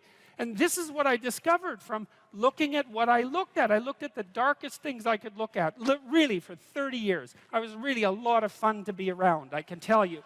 I looked at the darkest things that I could think of, right? Not only what happened in Auschwitz and what happened in the Gulag, but personal issues. You know, it's like I wasn't so much interested in the totalitarians as a group. I was interested in the people who undertook the terrible acts that the totalitarians required. You know, the people who, I was just rereading Ordinary Men, and it was a story about a police battalion in Poland that trained ordinary policemen to take naked pregnant women out into the fields and shoot them in the back of the head. It takes a lot of training, by the way, before you can bring yourself to do that. And you aren't the same person by the end of it. It's pretty goddamn horrific. You know, and I was trying to figure out, what would it be like to be that person? Because we are that person. And then what would it be like to not be that person, right? To refuse to do that, to not participate in that. You know, and what I discovered by making that totalitarian proclivity personal was that there's more to us than there is to the horror.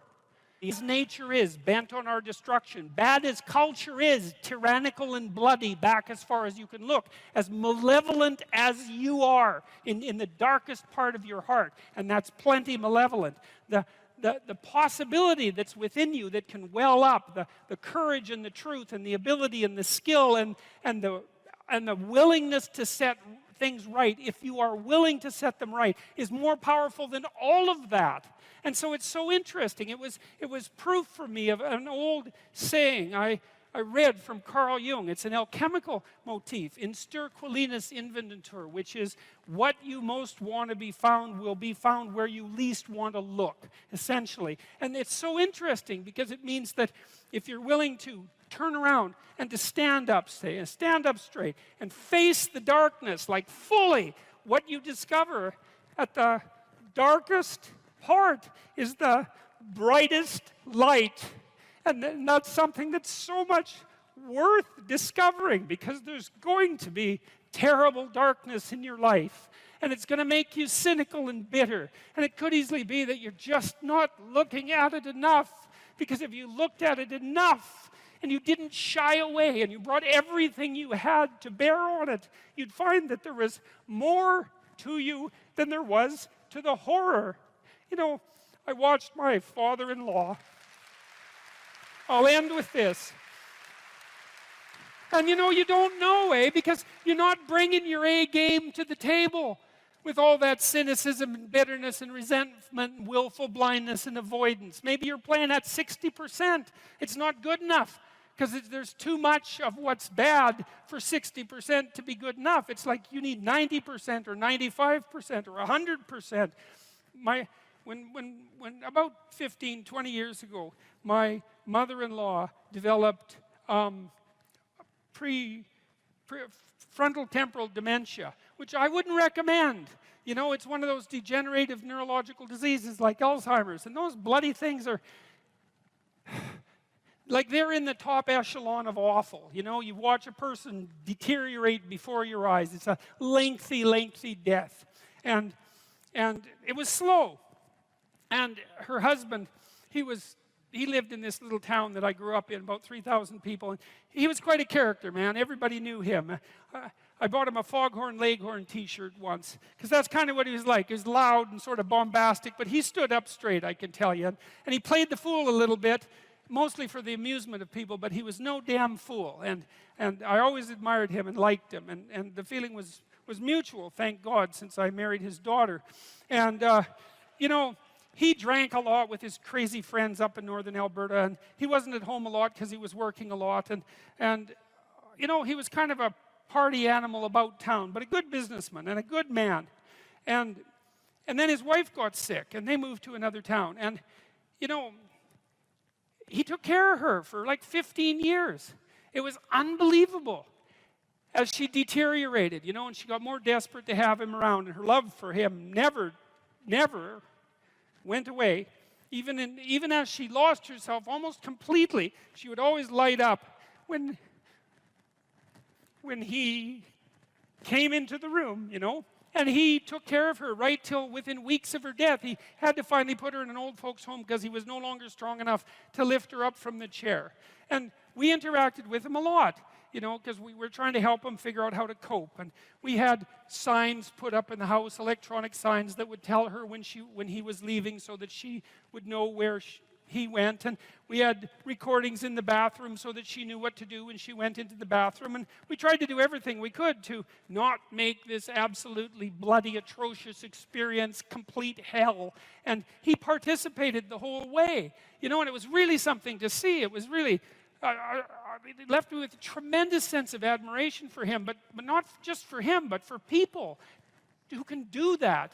And if there was a new decline, he took it on, and he didn't complain about it, and he tried to do what he could, and like, it was no picnic, don't get me wrong, but it wasn't hell.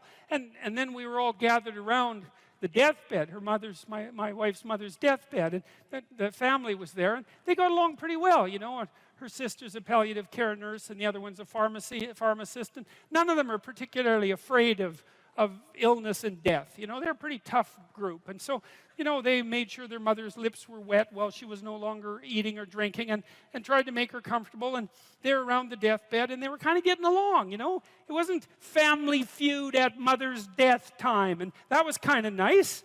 And she died, and that was that.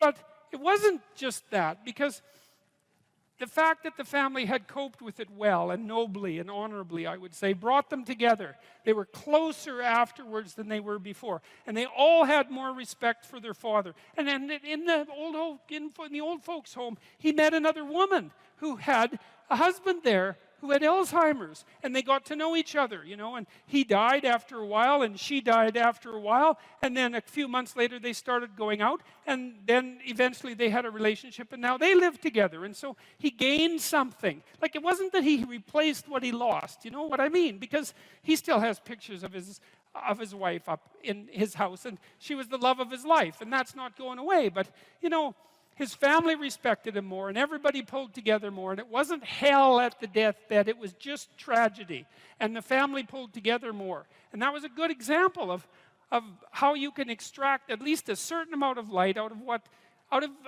what's dark, even at a personal level. And it's worth asking yourself. It's like, drop what you're doing that's foolish, that you know is foolish, and pick an aim that's worthwhile, to make things better for yourself, like you're worth taking care of, like you're worth something, and to surround yourself with people who believe the same, and who are rejoicing in your accomplishments and unhappy when you fail, right? And you're comparing yourself to your accomplishments of yesterday and not to someone else's today, so that you're not jealous and bitter. And you put your own house in order so that you're not cursing the world when some of its disarray might be your fault. And you're trying to pursue something meaningful, and you're doing your best to tell the truth, and all of that. And then you see what happens. Who the hell are you? You think you're a miracle of some bloody bizarre sort. We've been around for 3.5 billion years. Every single one of your relatives propagated successfully. And here you are, against all possible odds, in this world of hell in some sense, and bitterness and tyranny and malevolence. And yet, God only knows what's inside you, this capacity for consciousness, the capacity to confront potential and to turn it into something good. That's us, man. That's the Western story. That's the individual as the cornerstone of the state. That's our responsibility, and it really is who we are. Here's another rule. Pursue what is meaningful, not what is expedient. This is also a great thing to know, I think. That's a tricky rule. Expedient might be, we're going to have a conversation, and I want something from you. And a lot of conversations are like that. you know, because you have a goal in mind. This is what I want from this person. And so then you craft your conversation to get what you want, right? You subordinate your words to the ethic of your desire. And you might say, well, what's wrong with that? Well, what do you know about what you want? Like, haven't you been wrong about that before? Or you might say, well, what's the alternative? Well, is there an alternative? Well, you have to want something from the person to even interact with them. It's like, no, you could want to see what happens. You could want to play. You could tell the truth. That's an interesting thing to do, because you don't know what's going to happen if you tell the truth, that's for sure. You could let go of what you want and just say what you think. And you could presume, and this is an act of faith too, that the truth does set you free, and that the truth that's spoken properly makes out of possibility the order that is habitable and good. And then you could just tell the truth, and you could see what happens, and that would be an adventure. And that's better than expediency, partly because maybe you're wrong about what you want. You know, and you know that because you're kind of narrow and maybe narrowly self-serving from time to time, and your purview of the world isn't as wide as it could be, and you're a bit bitter, so you tend to be that narrowly selfish because of that. And so you want something from a conversation, and you bend and twist it to get it. It's like, fine, but maybe you'll get something you don't want. Or worse, you'll get something that's positively bad for you. That happens a lot. And so part of the reason there's a deep moral injunction to tell the truth in a religious sense is because there's a hypothesis behind that, which is there isn't anything better that can happen to you than what will happen to you if you tell the truth. Now, that might be hidden from you because sometimes if you tell the truth, and I don't mean to blurt everything out carelessly, like this is a sophisticated thing to do. It's not careless. It doesn't mean just say any old thing that pops into your head. You have to be judicious with the truth. But the notion would be, if something emerges as a consequence of engaging truthfully, and it doesn't seem to be going your way, wait. There's more to the story to unfold, because like, how do you know if it goes your way or not? Like, over what time span are you calculating this? Because sometimes things can go pretty badly initially and then much better as they progress. And lots of times the truth has that effect, because you know, you reveal something that's maybe disturbing or shocking even to yourself and to others, and it causes waves, especially if it's a deep truth, and that destabilizes everything. It's like, yeah, but maybe that's preferable to a false peace.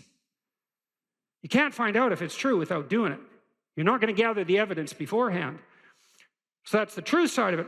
Meaning, pursue what's meaningful instead of what's expedient. It's another hint, like the spirit of play, about the pathway. The yin and yang symbol, you know, the famous symbol, it's two serpents, one black, one white, head to tail. Inside the black serpent, there's a white dot, and inside the white serpent, there's a black dot. And the representation is something like the world of your experience is made up of chaos and order. And order is where you are when things are going according to what you want. And chaos is everything that can come in and disrupt that. And both of those can be positive and negative. Too much order, tyranny, right? Too much chaos, nihilistic uncertainty. Optimized balance. So let's think about what the optimized balance would mean. You have a structure of perception and conception that you inhabit. It's orderly, reasonably orderly. Orderly enough so that when you inhabit it, most of the time things are going the way you want them to go. But things change and shift, and you don't know everything you should know. So you can't just stay where you are with a good thing. You have to expand. And as you expand, you move out of the domain of order into the domain of chaos, or out of the domain of actuality into the domain of possibility. And then you might think, well, how do you know when you're doing that optimally? Well, one marker, as I said before, maybe that you do it in the spirit of play, but another is, and this is so much worth knowing, things get meaningful. You know, people ask, does life have any meaning? It's like, why is anything worth doing if in 4 billion years the sun is going to envelop the earth? And the answer to that question is, that's a stupid question. And I can prove that in some sense. It's like you're a mother and your baby's crying, and so you're going over there to do something about it. And someone comes along and says, why do you care if that baby's crying? You know, in 4 billion years, the sun is going to envelop the earth. And what's the right response to that? It's something like, go away. Are you out of your mind? And the answer to that question is yes, you are out of your mind. Of course, you can find a time frame or a spatial frame of reference that makes everything you do pointless. You know, it's like, what is this going to matter in 20 trillion years? Well, it's like, the only proper response to that is that's not a wise time frame. Imagine you're in a concert, you know, listening to some great music, and it's got you, you know, and someone taps you on the shoulder, and you know, this is going to come to an end. And well, what's your response? Like, go away. And that's the right response to that voice in your head that does those things to you, which says, you know, you're engaged in something and a nihilistic thought comes out. Well, what's the point of this, given, you know, how unbearable the world is in the current political situation and the fact that we're inhabiting some ball of dust on the edge of some fringe part of the cosmos and that everything's dead and material. It's like, get thee behind me, Satan, right? Really. It's not a mark of wisdom.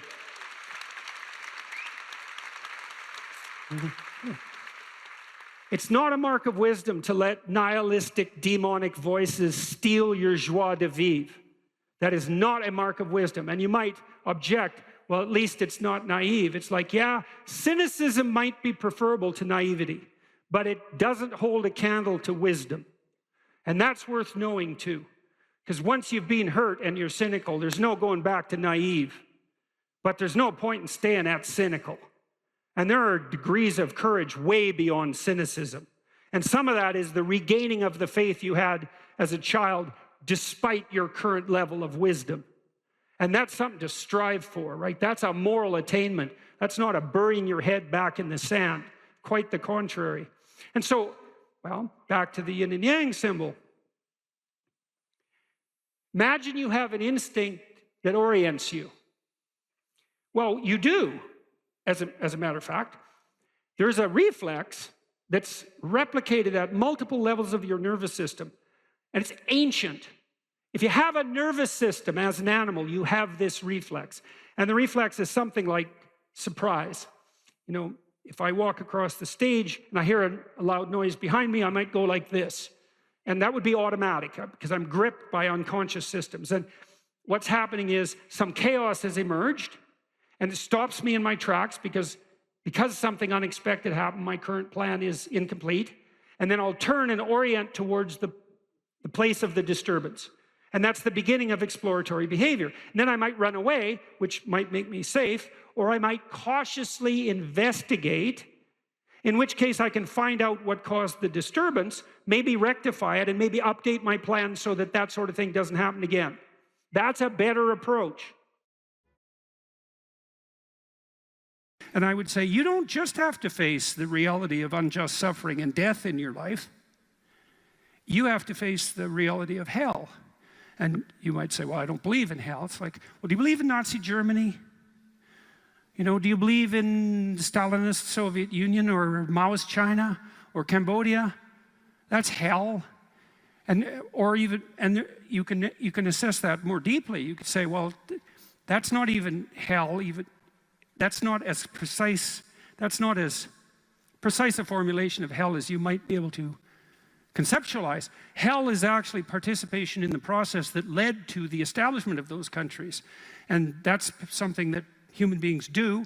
And the fact that we do that is something we have to face. And maybe that's even worse than death. And I think you can make a case for that. I really do. I think there are things in life that are worse than death. There are things in life that are worse than unjust suffering and death. And the things that lead to hell are worse. And you might think, well, I don't have to worry about that. It's like, yeah, you do, as a matter of fact, because you're going to face those things too. And You're going to face that when you face your own malevolence, which you will, and you're going to face that when you face the malevolence of others, including the mob. And some of that's just death and tragedy, and some of it is something far darker and deeper than that. And so, yeah, you face that. And so that's kind of interesting. And then you might think, well, how should you face that? And that's where Tammy's story is relevant. It's like, well, so she went and swam with the sharks. And I wasn't very happy about that because our life has been adventurous enough. I thought, do you really need to go swim with the sharks? And the answer seemed to be, well, that would be an adventure. And, you know, I don't interfere with her when she's having an adventure. She's going to go have an adventure. It's far be it for me to interfere. And then she told me, you know, that you had to look the shark in the eye or it would think you're prey. Think, well, what do you have to look in the eye so you're not prey? And you know, human beings have been trying to figure that out for a long time because we're strange animals, because we're predators, but we're also prey. And so I guess at any moment you're sort of deciding, well, are you a predator? Are you the thing that's on top, or are you prey? And you're prey if you turn tail and run. And there's a psychological truth there, like a deep psychological truth. And it seems to be something like, if you practice forthright and voluntary exposure to that which terrifies and dismays you, it transforms you. And we really know this as psychologists. We even know there's more and more evidence suggesting, for example, that if you imagine you adopt this attitude of voluntary confrontation, that changes you psychophysiologically. So much of the biochemistry of motivation and emotion is transformed when you take a stressor which could be oppressive and paralyze you and cause you to withdraw, and you reverse that and you decide to advance.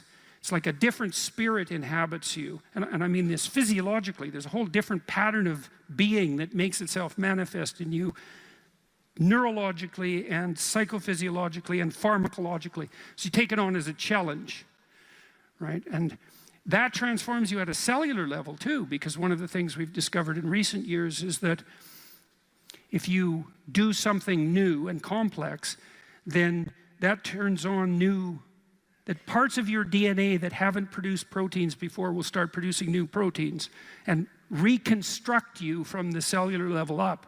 So it's a deep transformation, and we have no idea how deep. And again, you could ask yourself, if you didn't withdraw in fear from anything from everything that life threw at you, who could you become?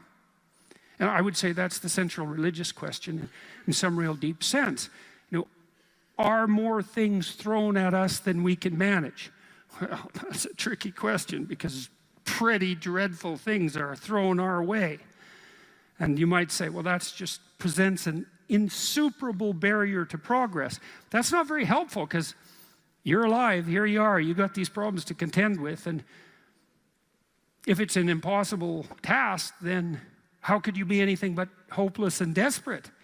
But then you think, well, wait a second.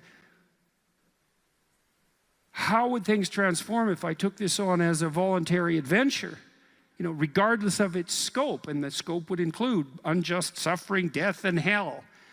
And that's not just some religious or metaphysical vision. It's like, no, you're actually going to have to contend with that in your life, in whatever way those things make themselves manifest to you personally. That's coming, man. And so maybe you better get prepared. And then the question might be, well, what would happen if you got prepared? And the answer might be, you'd be prepared. And I think the religious enterprise, in its deepest sense, is that process of preparation. And you know, you might want to even push that a bit farther. You might say, well, not only do you want to get prepared for what's coming your way, but you want to be so prepared that when it comes your way, that it doesn't make you bitter and resentful and tempted by the desire to walk the path that would make all of that even worse. And so you might say, well, if you could really face up to what you need to face up to, not only could you turn yourself into one that could bear the catastrophe of life and exposure to hell, but maybe you could turn yourself into someone who would still do good even while facing those things. And that's a pretty noble goal, you know, because it's realistic. It's not naive at all. It says, look, man, you know, trouble's coming your way, and it's real. And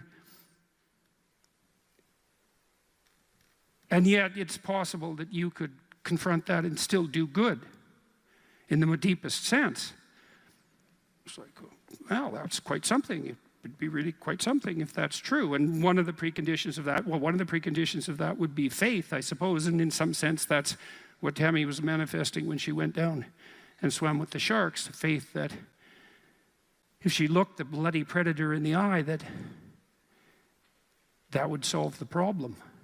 And then you think too, well, could it be any other way? It's like, well, we have all these problems in our lives, and we could think there's two possible ways of approaching those problems. One would be we just ignore them in the hopes they would what? Go away?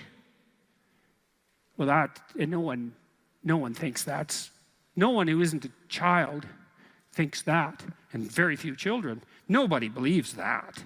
We know perfectly well that if you got to face something, man, you better face it. And if you're going to face it, that's probably the best pathway forward.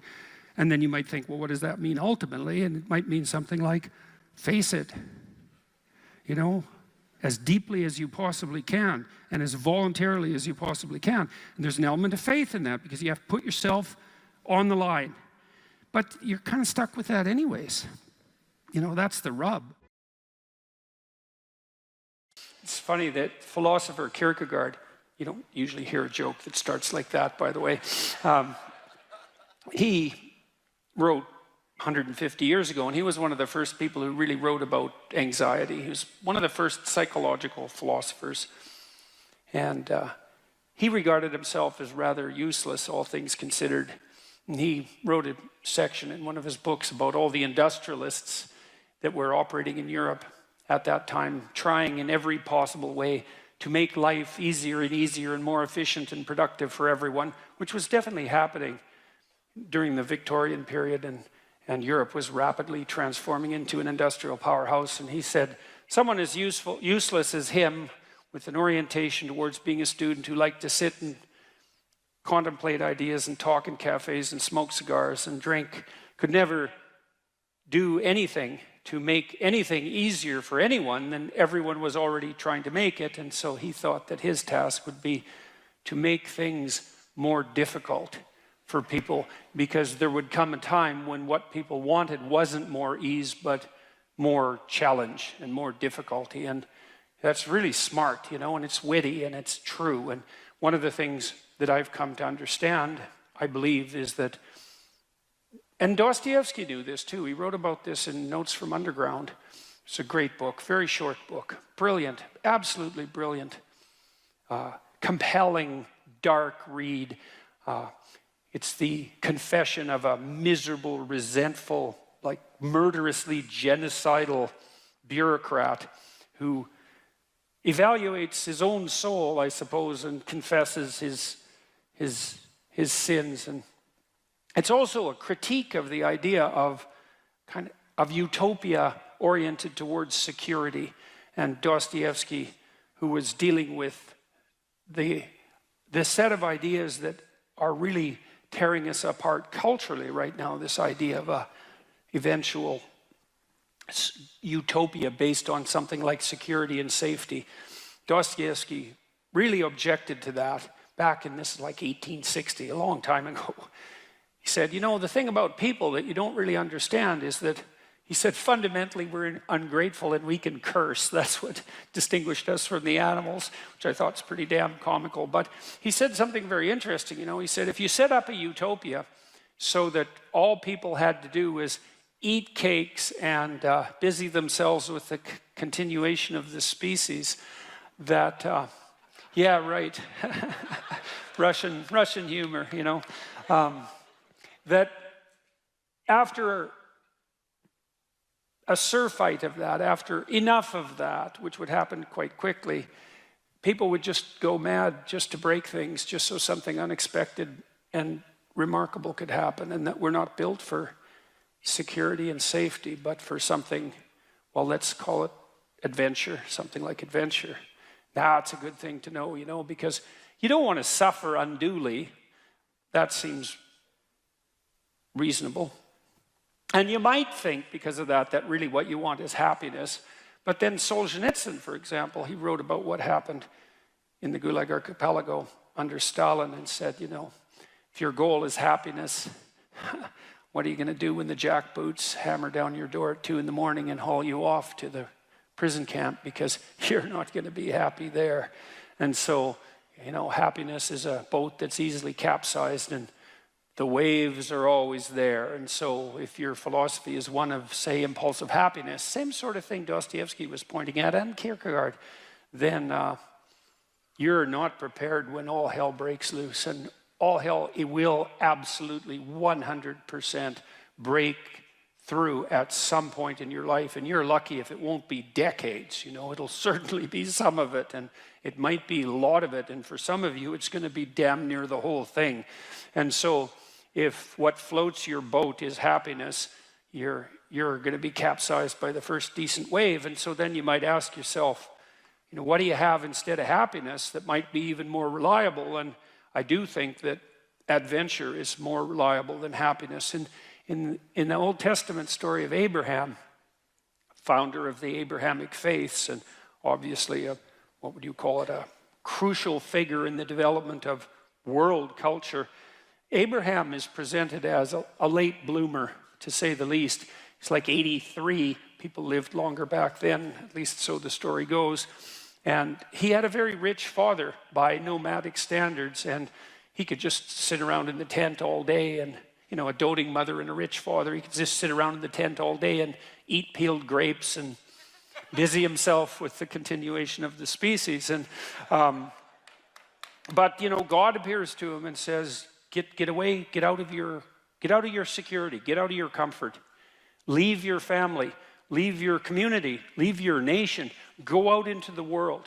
And it's a very interesting story. It's very interesting to contemplate it from both a psychological and a religious perspective, because what God is presented as in that book, which is a crucial book for as I said, for world culture, is God is presented as the manifestation of the Spirit that calls even the too secure and pampered to adventure. And then Abraham has a pretty rough time when he goes out and has his adventure.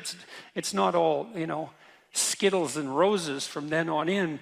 Quite the contrary. And he runs right away into like a conspiracy of elites to steal his wife. He runs into tyranny, runs into starvation. He encounters war. It's like he goes out in the world and he has the whole tragedy of his life, both on the social and political front and individually, you know. But the promise is the promise of adventure, and the implication is that if you have a sufficient adventure, then that cannot so much protect you from suffering, because perhaps that is impossible, but to justify it.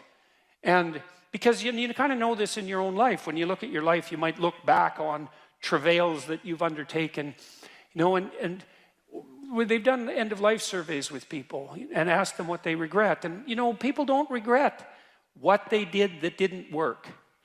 They regret what they didn't do that could have worked. You know, they regret the chances they didn't take. And, you know, even if you do an evaluation of your biography, one of the things that you want to be able to say to yourself is something like, maybe there's nothing better you can say to yourself than this. You can think about this for yourself and see if it's true.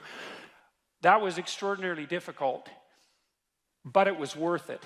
And, you know, it's not like you can have one of those without the other, because you can't imagine that you could have some confidence in what you've managed to accomplish, right? The kind of confidence that would instill you with a certain genuine sense of self-regard despite your fundamental inadequacy. To have that fundamental sense of self-regard that's grounded in something real, it has to be based in a narrative that approximates that was extremely difficult, but it was worth it. You have to have both of those. And so that's interesting, because one of the questions we always ask ourselves, this is the theodicy question, technically, you see the suffering in the world, you see the suffering of children, you see maybe your own children or your suffering, and you wonder, well, how can reality be constituted so that I can have faith in its essence when there is so much suffering? And one answer to that is something like, well, how much suffering do you want? And you might think, none. It's like, yeah, I don't think so. I don't think that's right. You want, at least you want something approximating optimized challenge. So you could say, at least you want to be pushed to your limit. And maybe you find the most exciting times in your life. In fact, you'll pay for this, you'll pay to have this experience, to be pushed to your limit, not beyond it, or maybe even a bit beyond it, you know? And maybe not so far beyond it that you crumble and break and things fall apart, but, you know, could you be pushed to your limit optimally if there wasn't the possibility of falling apart and breaking? Like, that's an open question. How are you ever going to take something seriously if the consequences aren't actually serious? You know, and there's something delightful about dancing on the edge. That's why Hawaiians believed that surfing was sacred, you know, and it's because to surf you have to be on the edge, right? And the waves can come and take you out at any moment, but without the possibility of the waves rising to take you out, then you can't dance on the edge, and maybe that's exactly what you want to do, you know, and there's good evidence from the neuroscience literature that consciousness itself is something akin to dancing on the edge. So technically, when you're conscious, when you're awake, your brain is occupying a position between something. It's a position that's something like between chaos and order.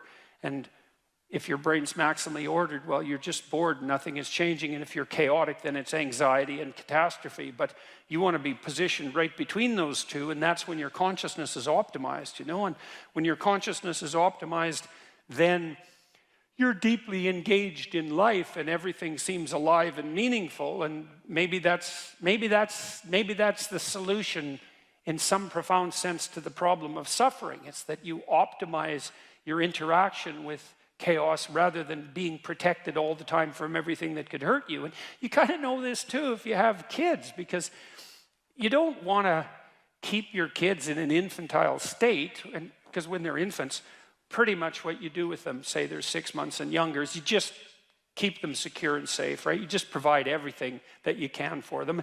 You have to do that because, well, what are they going to do? They just lay there fundamentally and squawk now and then. I mean, it's not like they're ambulatory. They can't go out and do things for themselves, and so it's up to you, and your goal is to keep them secure and safe. But once they start being able to move around, then increasingly it's sort of up to them. And if you have any sense as a parent, the psychoanalysts used to say, the good mother necessarily fails. And what did they mean by that? They meant, well, you know, if you're committed to your infant when you're a mother for the first 6 months, it's like it's all the kid, 100%, full self-sacrifice devoted towards the infant. That's the right attitude. But even by 9 months, child can crawl around quite a lot. They're developing something of an independent will. You start handing them challenges. You start handing them responsibility, and you keep them on the edge. And some of your kids are going to be able to be pushed harder than others, and part of the reason you have to develop a relationship with your kids, and your husband for that matter, is so that, you know, you can keep them dancing on the edge, on the proper edge. And that's even better than the mere provision of security. There's so little emphasis in our popular culture, especially with regards to the so-called mainstream media, on discipline and responsibility, that there's a tremendous hunger for anything that pertains to that. And you have a right to be discussing that, I would say, because of your background, which, if nothing else, required a tremendous amount of discipline. Yeah, and I ended up writing a book called Discipline Equals Freedom. And I'm lucky that I wrote it when I did, because if I would have written it 2 years later, everyone would have said, oh, everyone's talking about discipline now. So yeah, discipline, absolutely. Discipline does bring you freedom in life. And that's something that I kind of figured out over time. So what do you mean by that? Like, how did you figure that out? And what do you mean by that? Because they're often, and you know, the classic sort of, what would you call it? Romantic rebel is someone who is free from excessive order, let's say. They see freedom and discipline as antithetical rather than seeing one as a precondition for the other. And so how did you learn that discipline was a precondition for freedom? If I've got the equation, how did that manifest itself in your own life? So we'll start off by saying this. And look, I was a young kid. I joined the Navy to go in the SEAL teams. I went through SEAL training. I showed up at a SEAL team 1. And when I got there, and as I look back, this is a very powerful thing, even though it's very simple. So I'm 19 years old when I show up at SEAL Team 1. I'm done with the basic SEAL training. And I have a goal in my head, which is this. I want to be a good SEAL. Mm-hmm. That's what I want to do. That's like, I don't know about anything else. This is what I want to do. That? I want to be a good SEAL. That's what I want. I want to be a good SEAL. And so as a 19-year-old with all kinds of energy, and we haven't talked about my childhood yet, but I was kind of like a very rebellious kid. When you talked about seeing a kid that looked like you could have handed him a club or a battle axe and he would have probably been feeling a little bit better, I was like that. I was constantly looking around for a club or a battle axe because that's what I felt like I needed to do. And it was beautiful because I was running around the woods as a young kid playing Army. And I just went and actually played Army. That's what I ended up doing. So I never really had to force myself into some mold that I didn't want to be into. So I got to SEAL Team 1, and now I just want to be a good SEAL. That's what I want. And so now that starts steering some of my decisions. And for the most part, it steered my decisions in a decent direction. Now, there were some times where, as I look back now, what I thought was a good SEAL was a little bit off, but luckily it wasn't 180 degrees off. It might have been off 30 degrees or 40 degrees. Right. And as I got older and more mature and I figured out more about what that ideal should look like to me, and I could keep chasing that ideal, that was good. But even to be a 19-year-old kid with a 70 or 80 degree corridor to move forward in is not a bad thing. No, it's a gift. It's a gift. Exactly. Mm-hmm. So then I'm looking around at other SEALs that were older than me and more senior to me and trying to figure out which one of those guys is a good SEAL. Yeah. And what I realized was that the guys that were working harder, for the most part, were good SEALs. Now there's just some people that are just way talented. Right. And they could show up, 3 minutes before a run or 3 minutes before we do a shooting competition, and they could just walk through it, no problem. Right. And that's great for them. It wasn't me. I'm not that great at anything, but I saw other guys that might not be great at anything either, but they worked hard. They showed up to work early. They did the drills that they were supposed to do. They had discipline. And when you have has amalgamated statistics, and I hope I get this right, but it's approximately correct. If you work 10% longer hours, you make 40% more money. Right. And so, and I think your comments about talent are also dead on. It's like in any field of enterprise, there are people who are phenomenally gifted. And then if they work really hard, they're even more phenomenally gifted, right? Those are the people who break records. But that talent apart, hard work actually works. And with virtually everything, it might not make you the best at whatever it is you're pursuing, but it will certainly make you better than you are. And then I have this new book. I hope you got a copy because did you get a copy? Okay. So I'm bringing it up for a particular reason. I have a chapter in this book called, there's two that are relevant. Imagine who you could be and then aim single-mindedly at that. That's one. And then the course, or what would you call it? A complementary chapter is work as hard as you possibly can on one thing and see what happens. And that's also predicated on this idea that discipline is a precondition to freedom. So you were fortunate, like you had this goal, right? So that meant you had a goal, which is a really big deal because you could learn about goals. You had a sense of what a higher mode of moral being, that I would rather be a good SEAL than the person I am now. Well, it's a code of behavior and a way of perceiving. So there's an ethic in that. And then you said as well, you know, your conception of what good SEAL meant changed as you matured. But that's also fine.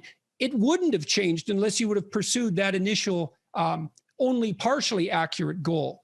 And so that's also a really good thing for people to understand, is like, if you don't know what you're doing, aim at something. Is it the right thing? No, but it's better than just shooting randomly. So you aim at something, and then as you aim and you move towards it, you're going to find out why you're wrong. And then you might recalibrate your aim. And that's going to happen over and over, because as you move towards a goal, it recedes or it broadens, or it recedes and broadens. And otherwise you'd run out of things to do. So let me bring in another chapter that nobody ever asks about, which is chapter 4 on puberty. And I spend a lot of time in that chapter talking about initiation rites, because most societies, traditional societies, have, you know, a girl has to be turned into a woman. Now, girls will, without any socialization, girls will begin to menstruate, they will become fertile. And so societies almost usually mark that point. But for girls, there's a sense that this will happen, and then they have to be inducted into the secrets about sex and parenthood and all those things. Boys, what I learned from my time in cultural psychology, boys is much harder, because boys don't turn into men just by getting older. Little boys are kind of like girls, and they're with their mothers. But especially in a warrior society, you have to get them from the world of girls and women to become a man. How do you do that? Well, a lot of toughening. They need a lot of toughening, and it's a long, drawn-out initiation. And we still see this in fraternities and sororities. Sorority initiations, I believe, are universally more mild at any university than the fraternity. The boys go through much harsher rituals. But where I'm going with this is, how do you turn a boy into a man, or a girl into a woman? How do you turn a child into an adult of their sex? You have to have some guidance from elders, from someone a little older, who is imparting knowledge to them, who is choosing what they consume in the sense of what stories, what inputs. And while we didn't do a great job of that, I mean, when you and I were growing up, a lot of the messages came from television, but at least those messages were made. None of the TV we watched was by other children. None of it was created by other children. It was all created by people in our parents' or our grandparents' generation. And it often had a moral. And it was, you know, for me, it was very American. It was like, this is part of, so television and movies used to play a huge role in putting in the patterns, the knowledge that you need to be a member of your culture. And books. And books, thank you. Yes, of course, and books. So that's why people have cared so much about education, literature, because it's not just the facts you're learning. It's back to our point earlier about the reinforcement learning. You know, if our minds are like an LLM, what are you putting in? Are you putting in movies and books and good television? Or are you putting in little 10-second clips of people getting kicked in the balls? So if you're consuming just millions of little short videos, you're putting garbage in, and your neural network is not going to be very effective. So not integrated. Not integrated with other people. That's right. Yeah. And no depth. And to bring it back to your point, that the depth of an idea is the degree to which other ideas depend on it. What if you don't have any such ideas? What if all you consumed was little 10-second videos? Nothing is foundational. It's just a whirlwind of dust. There's no foundation. Yeah, well, that's high entropy. There's no difference between high entropy and anxiety. And there's no union of motivation, so there's no compelling reason to act, to move forward. That's chaos. Yeah. That's the disintegration into chaos. And that's where a lot of that's anxiety and demoralization. A lot of our kids are stuck there. Okay, let's close this off by the end of your book. You talk about what people can do, and so and you talk about, you know, what people can do at different levels of social organization, parents, governments, industry. Now, a huge part of the problem is technological rate of transformation and the race to the bottom, right? And that's something that's almost independent of the actors, unfortunately.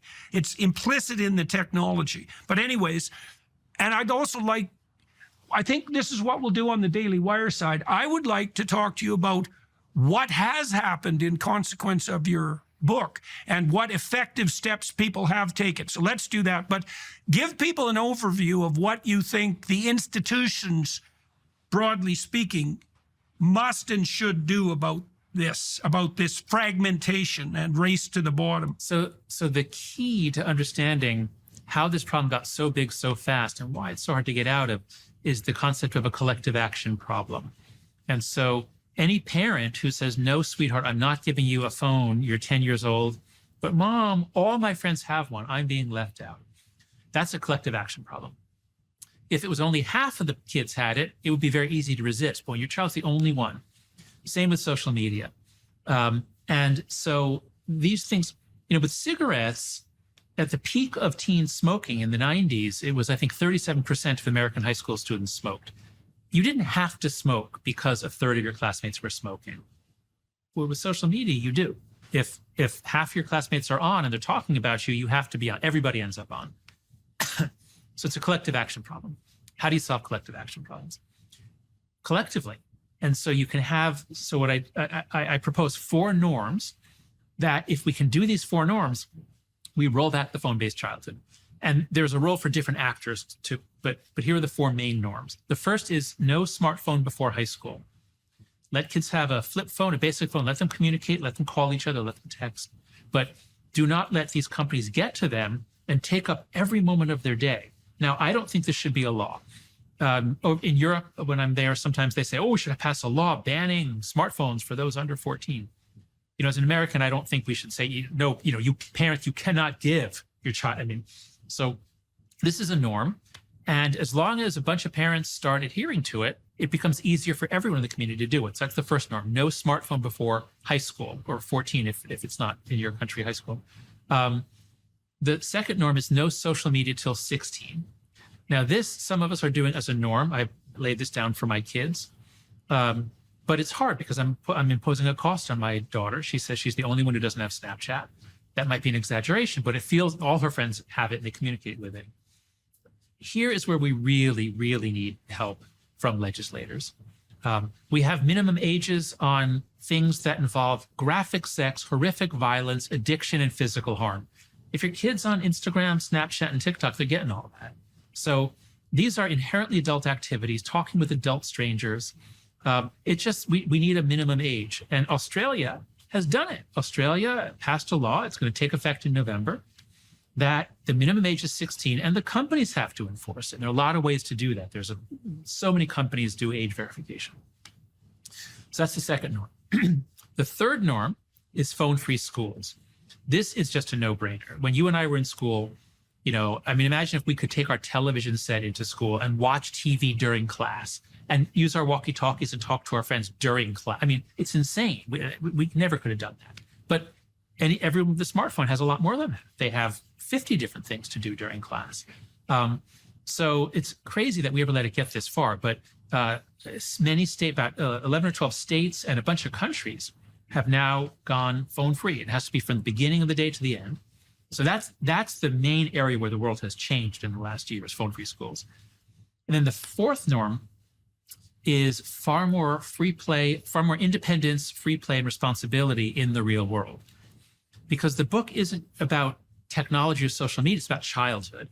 And a phone-based childhood is not a human childhood. Kids are going to miss out on most of the things they need. So we can't just take away the devices and say, okay, you're an only child, sit at home, read books, play guitar. Like, they could do that a little bit, but we have to give them back each other. We have to give them back fun. We have to give them back thrilling adventure, hanging out, riding bicycles, going down to the 7-Eleven, buying things you shouldn't buy, whatever. So if we do those 4 things, then we restore childhood in the real world. I believe that rates of anxiety and depression will go down. I believe kids will have more slow dopamine. It won't be all quick dopamine all day long. Test scores, I believe, will stop dropping. This is important. Test scores in the United States actually rose. Academic ability actually rose from the 70s through 2012, and then it began to drop. It dropped more during COVID, but the drop didn't start in 2020. It started in 2012. So our young people are less happy, more anxious and depressed. They know less. Their attention is fragmented. They're lonely. and they feel that their life is pointless. We've got to stop. We've got to stop what we're doing. And the book lays out, those last chapters lay out what role governments can and should play, what role parents can and should play, what role schools can and should play, and to some extent what the tech companies can do. But they have so much money at stake here that I don't expect them. I mean, there are a few like Pinterest that are not harming kids. They've done some things to really protect kids, but the main ones are only going to respond to either legislation or litigation. So I'm hopeful that their behavior will change. But that's what the last part of the book is about. How do we solve this? And I actually think we can solve this in the next few years. So what we'll do on the Daily Wire side, for those of you who are watching and listening and who are prone to continue the discussion there, is I want to find out more from Dr. Haidt, from Jonathan, from John, what steps have been taken, because I know there has been movements in many states, many provinces in Canada, on the phone-free school front, for example. But I would like to know how widespread that is, who's spearheading it, what's been effective, how this can be moved ahead in the future, the potential pitfalls of intervention of this sort, etc. So you can all join us on the Daily Wire side for that discussion to continue.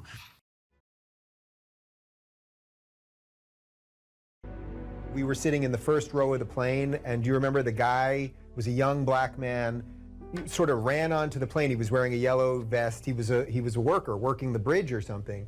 And he came up to you and he said, I'm not supposed to be on the plane right now. I'm not supposed to say anything, but you helped me turn my life around. I got this job because of you. And what I remember more than anything else is he had this huge smile on his face.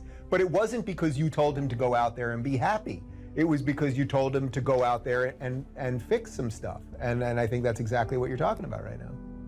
Those experiences are so life-sustaining. It's so remarkable to have that happen, and that's something I've been immensely privileged to constantly experience, although there's also something about it that's extremely painful. You know, the magnitude of that joy is sort of proportional to the obstacles it had to overcome while it was attempting to manifest itself. You know, and one of the things I'm sure you saw on the tour, and I don't know how this affected you, was the depth of hunger for encouragement that exists everywhere, as far as I can tell. And everyone wants to be appreciated when they bring their best to the table. That's why the current assault on merit is so unbelievably brutal, because it will deny everyone the right to be appreciated for being their best. And you might ask, well, when does the best become your enemy? And that's easy. It's when you flee from it.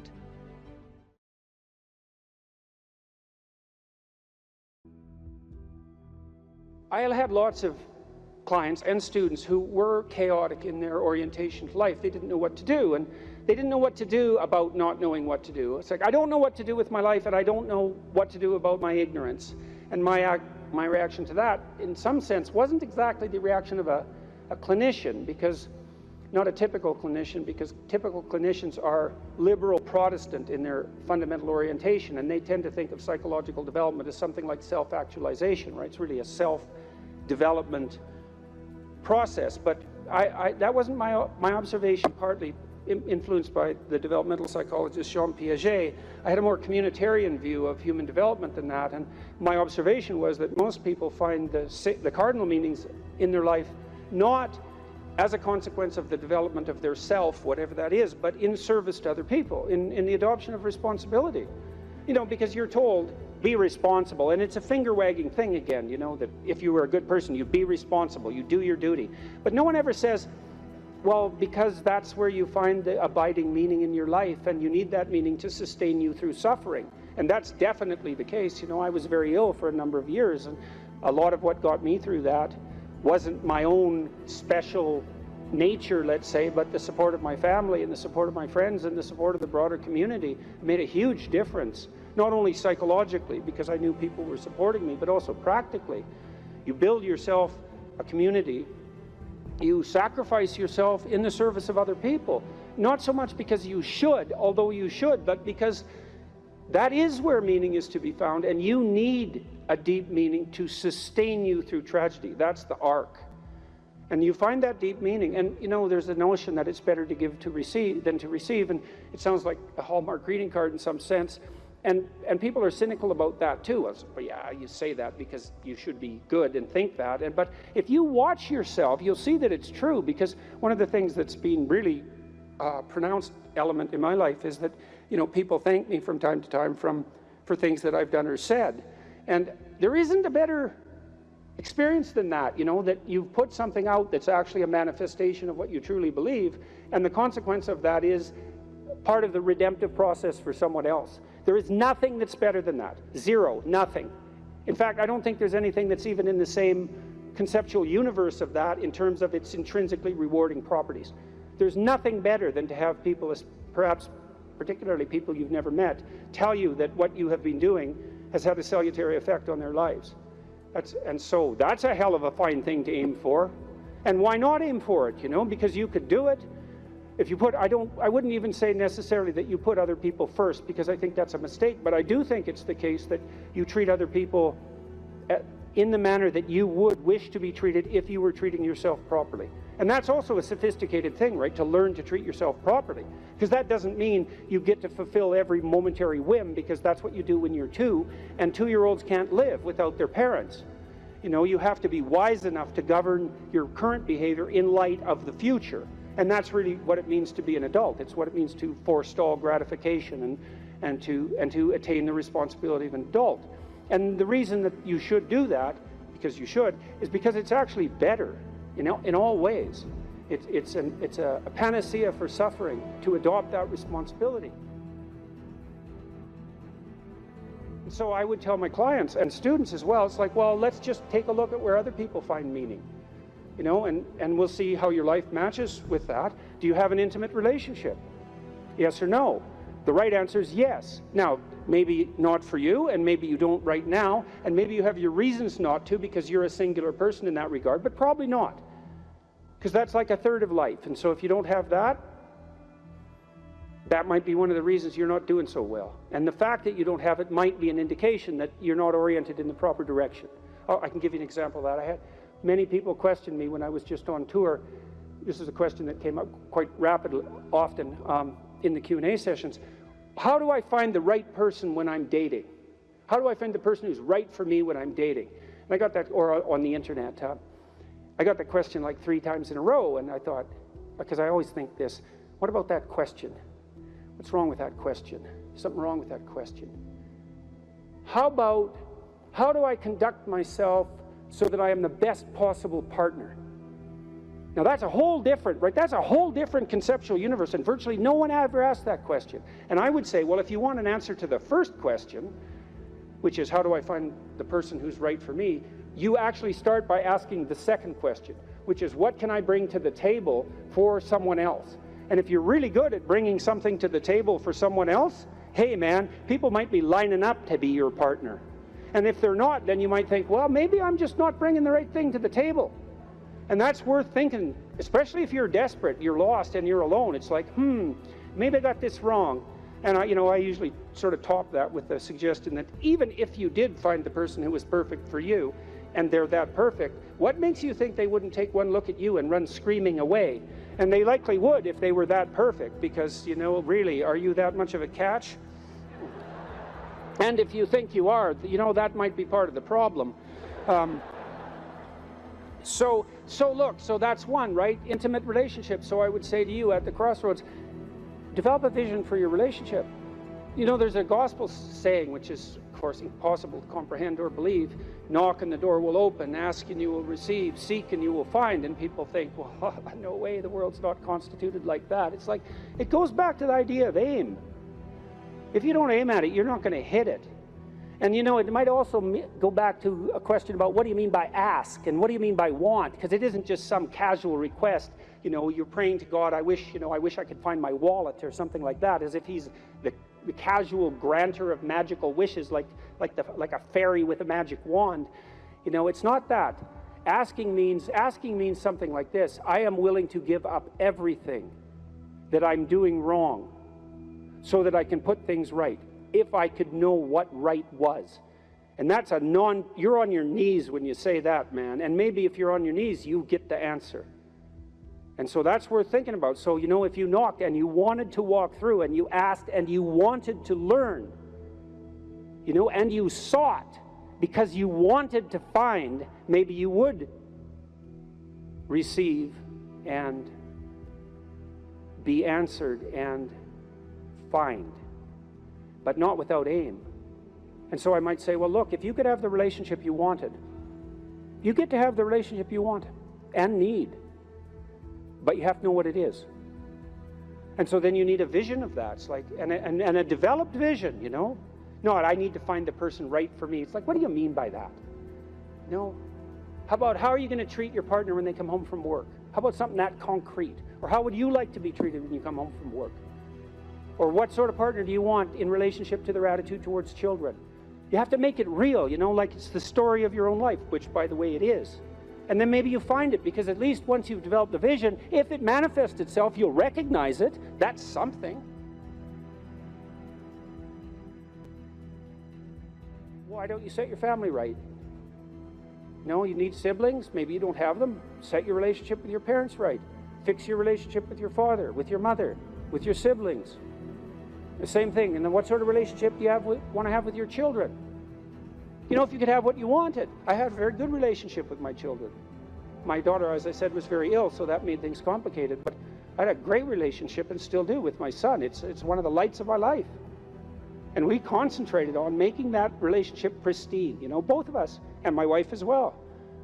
And so you imagine, well, I want my son to love me. I want my son to respect me, and vice versa. I want a child who can make mature decisions. I want someone I can rely on. I want someone who other people gravitate towards.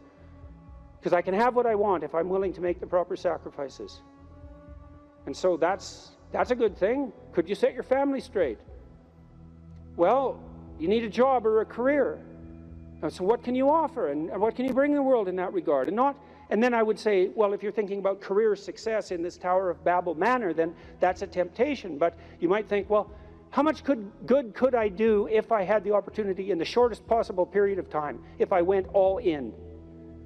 And then there's an aim, man, there's an aim. And then you might think, well, what would that look like? You know, if I was a light to my community, if I was a light to the people I work with, who would I be if I was like that?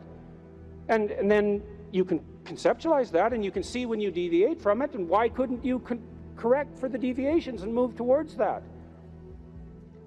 And then you might say, well, are you going to make productive use of your time outside of work? Productive and generous use of your time? Productive, generous, and meaningful use of your time. How about that? You're going to control your susceptibility to temptation, regulate your alcohol and drug use, because alcoholism takes out lots of people. Regulate your sexual temptation. You can control yourself for some reason that's worth controlling yourself for. You know, because there's something to being sybaritic. There's at least the momentary pleasure. It's not nothing. And you're not going to sacrifice that, if you have any sense, unless you sacrifice it to something clearly better.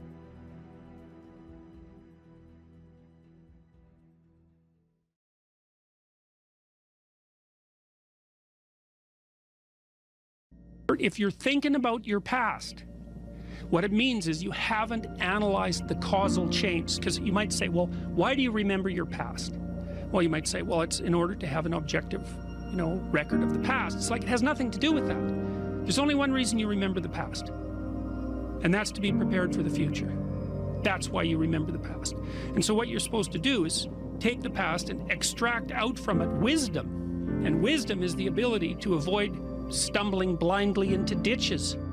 Here's a time in my past I stumbled blindly into this horrible ditch and terrible things happened to me.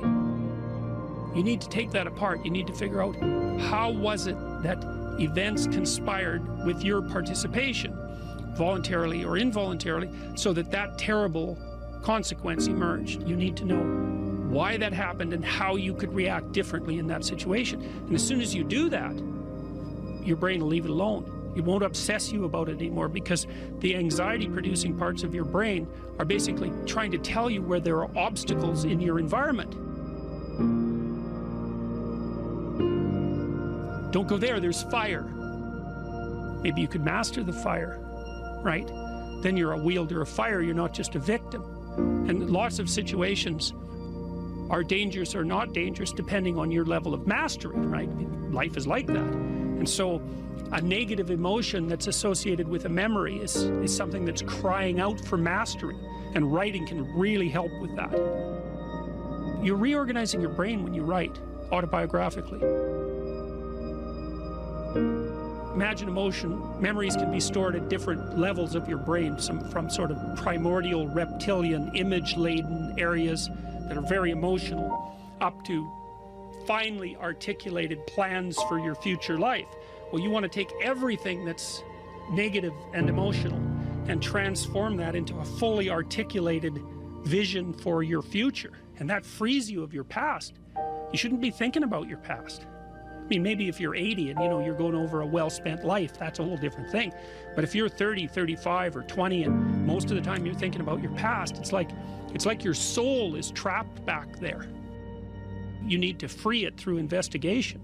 And the metaphysical language is appropriate, because that is, in a sense, what you're doing. You're trapped in the past. It's like you got to break free of that so you can use all your resources to move ahead into the future.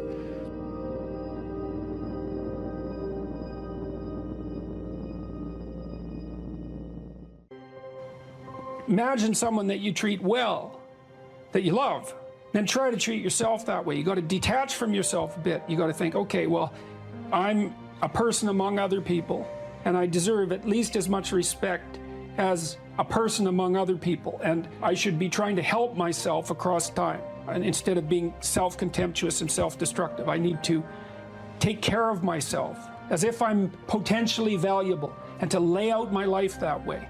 And so that's what that chapter is about. And it's hard for people. They don't take care of themselves as well as they should. And I don't mean, take care of yourself. I mean, that isn't what I mean. It's like, it's not a moralistic attack. It's like, it's an encouragement to give yourself a bit of the benefit of the doubt. Take care of your room, take care of your things, like have some respect for yourself. It's like there is a lot of potential within you, and there's many things that you can do, and you're necessary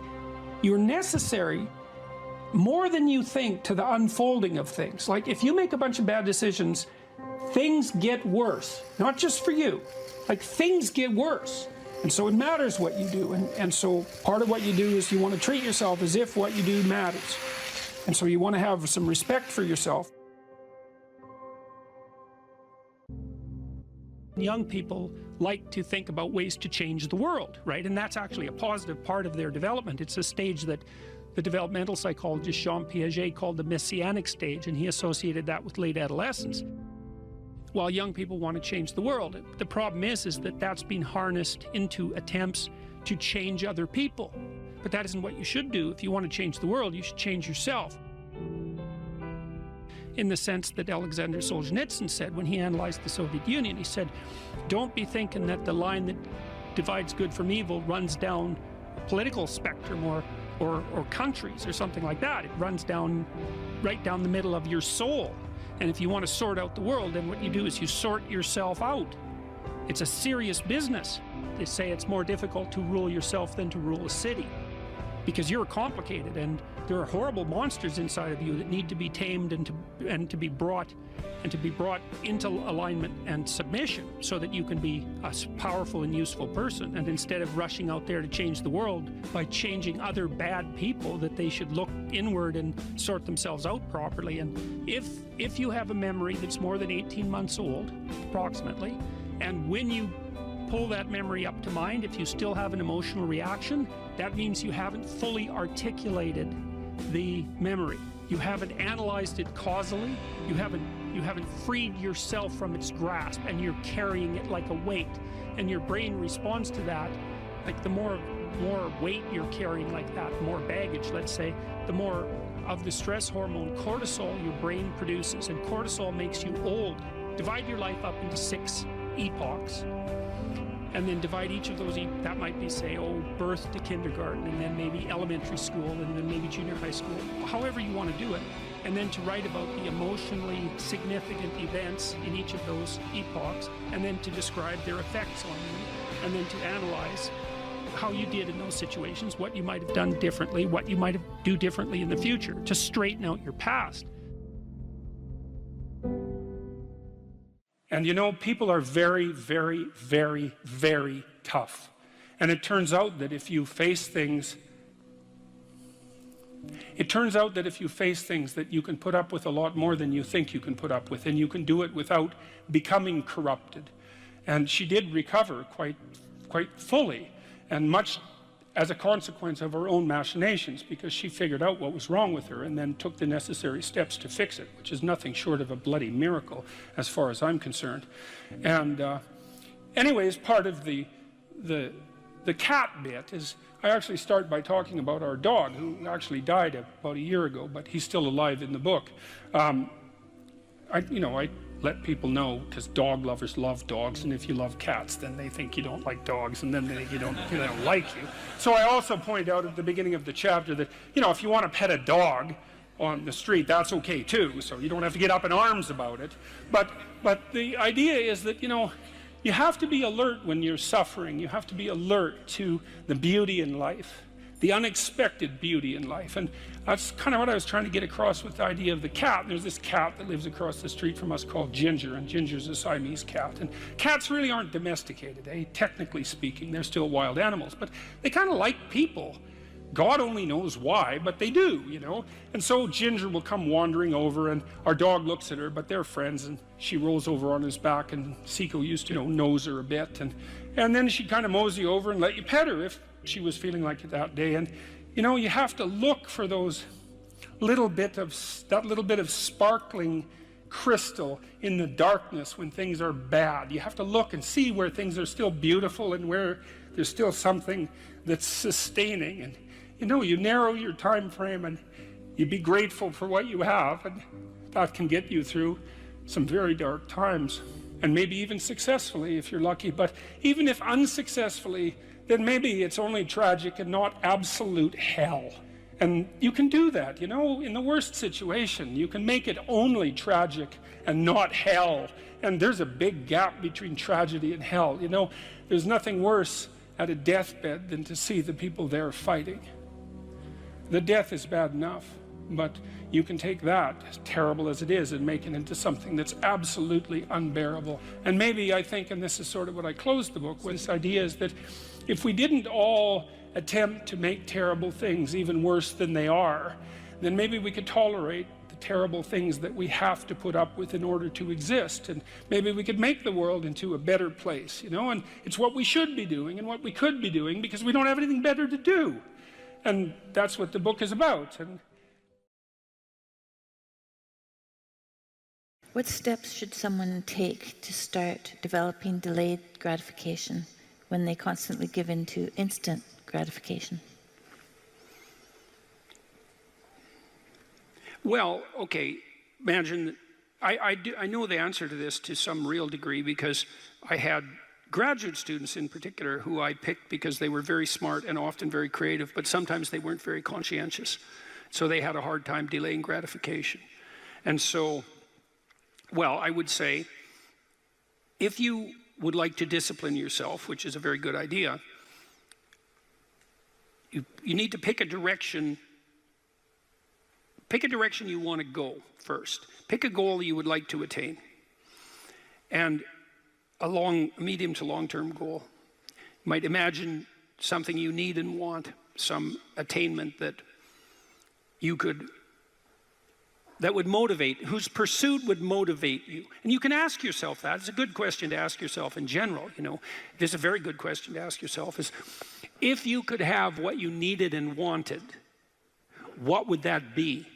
And that's a meditative question. You don't want to force an answer out of yourself. You want to ask yourself that like you would ask someone else. If I could have what I wanted, what would that look like? And you can ask yourself that in a more differentiated way. If I could have the relationship that I needed and wanted, if I could have the friendships, if I could have the job or career, if I could have the educational pathway, if I could adopt civic responsibility in an optimized manner, if I could engage in some creative enterprise,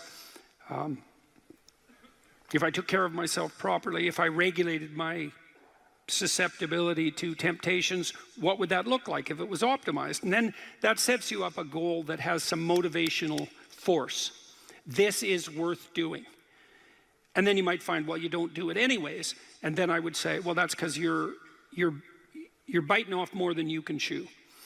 The next goal is to take your goal and to fragment it into micro goals until you find a micro goal that's small enough that it still presents some challenge that you will do. And so I've become, one of the things I'm known for, I suppose, is my advice to people to clean up their rooms. And the people who think I'm their enemy laugh about that rule because of its simplicity, let's say. But the only reason they think it's simple is because they've never tried it. It's actually extremely difficult. And it was very frequently the case that, well, it's very difficult to put your room, your office, your bedroom in order. I mean, you think about your bedroom, hypothetically, let's say you're married, you share that room with someone else. Is your bedroom in order? Really? And I don't just mean, is it neat? Maybe it's too neat. Maybe it's too orderly. Maybe it's too sterile. Maybe it's too bare. Maybe that characterizes your whole bloody relationship. Maybe, really? And maybe that is genuinely reflected in the state of your room, because it's very probable that that room is a microcosm of your marriage. It's highly probable. And so what that would mean is to organize that room would require the organization of your marital life, not least because if you want to put that room in order, you're going to have to negotiate with your wife about how that's going to be done. And while you're making that negotiation, even in relationship to the micro details, you're going to encounter almost everything that's wrong with your relationship. And so you might ask yourself when you walk into your bedroom, I hate this bedroom. It's like, you should really think that through. And then you need to think through what you would need to do so that you love that room, or even more complexly, so that you both loved it. Because that's a tough thing to attain, boy. Because you're going to have differences in taste, you're going to have differences in orderliness.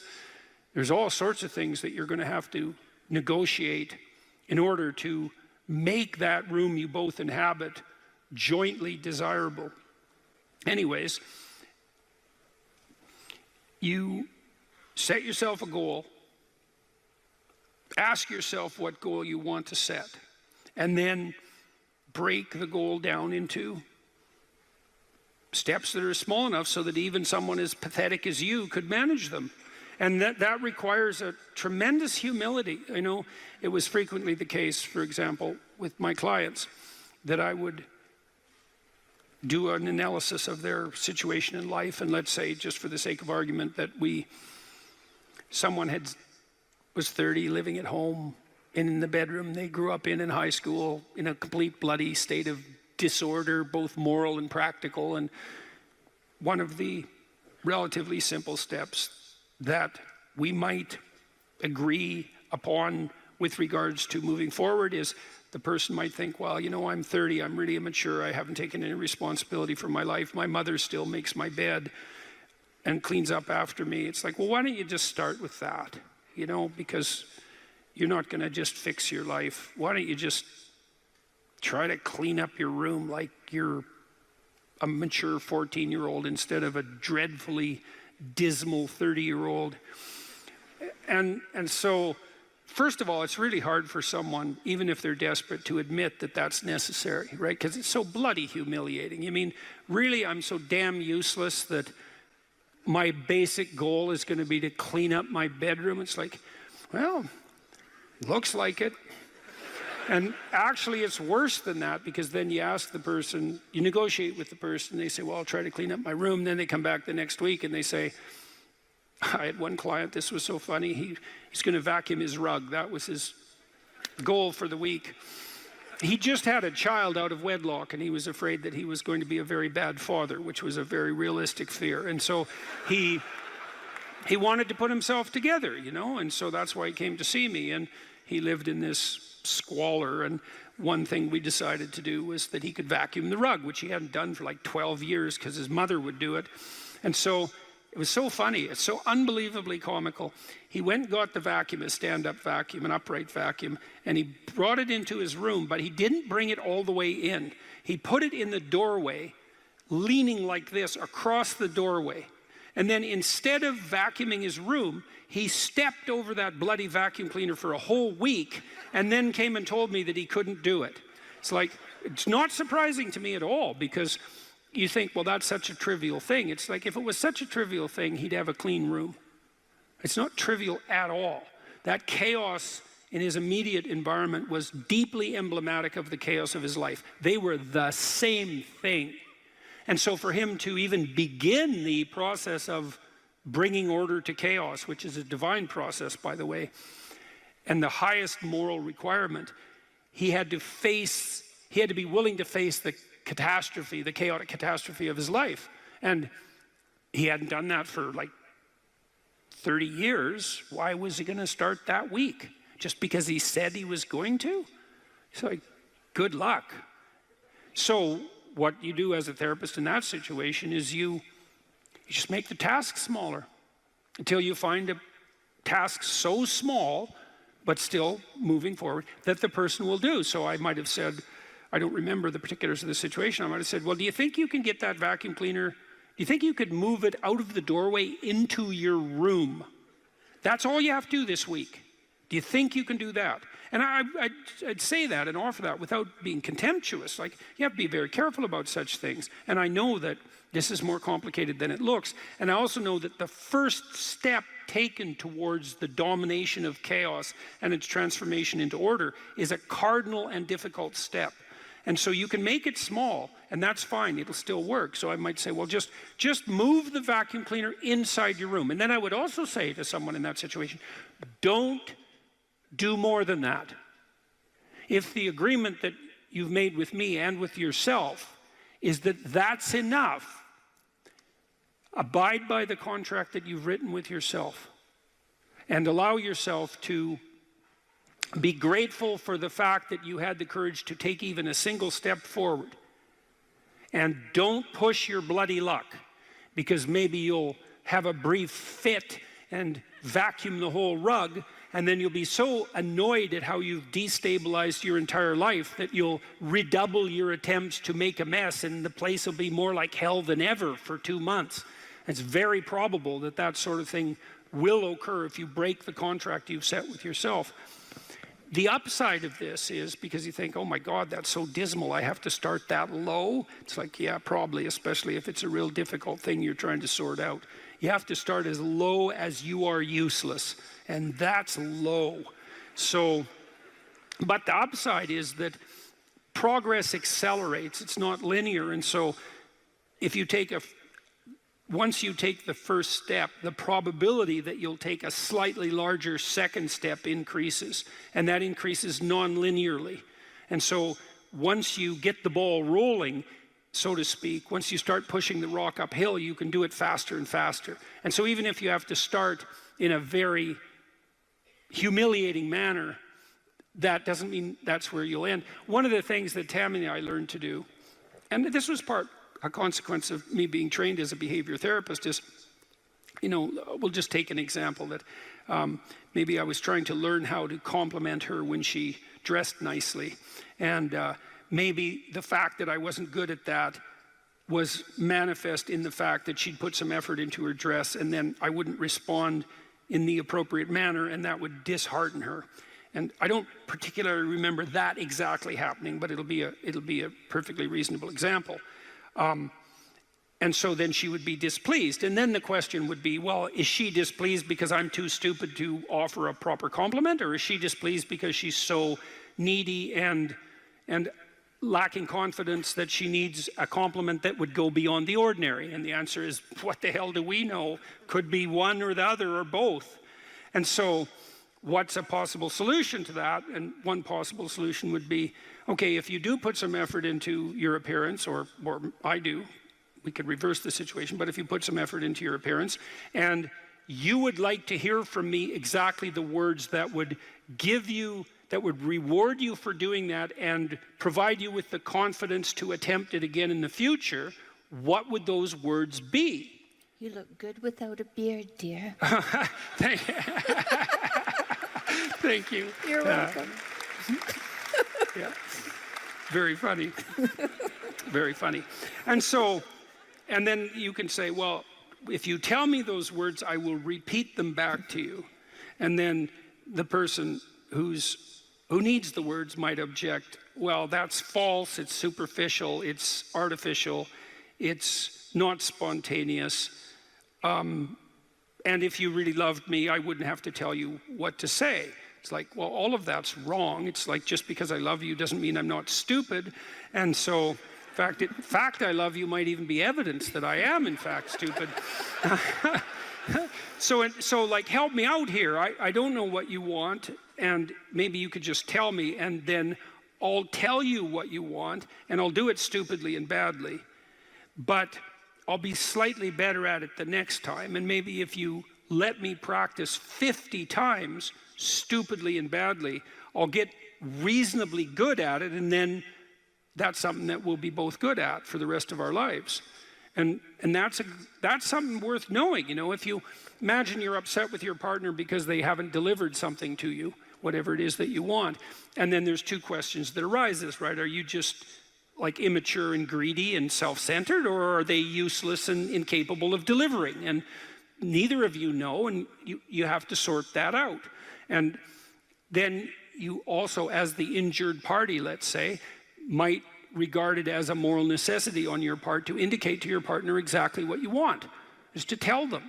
Like, it looks to me like if you did this or said this, then that would satisfy me. And then you might say, well, is that reasonable? Do you feel that it would be reasonable for you to offer that? Would you be willing to offer that? Am I pushing you too far? Those are all things that have to be sorted out. And then you can practice that, and you can practice that with the resolution of every dispute that emerges. If you're willing to take to yourself the responsibility of communicating to your partner your conditions for satisfaction.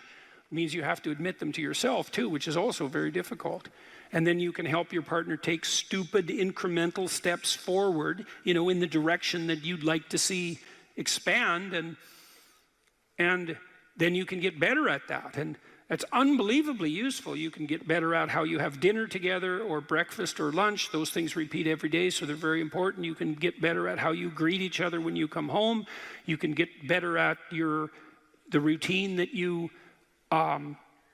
fall into, let's say, when you go to bed at night or when you wake up in the morning. All these things that repeat, you know, because that's your life, the things that repeat.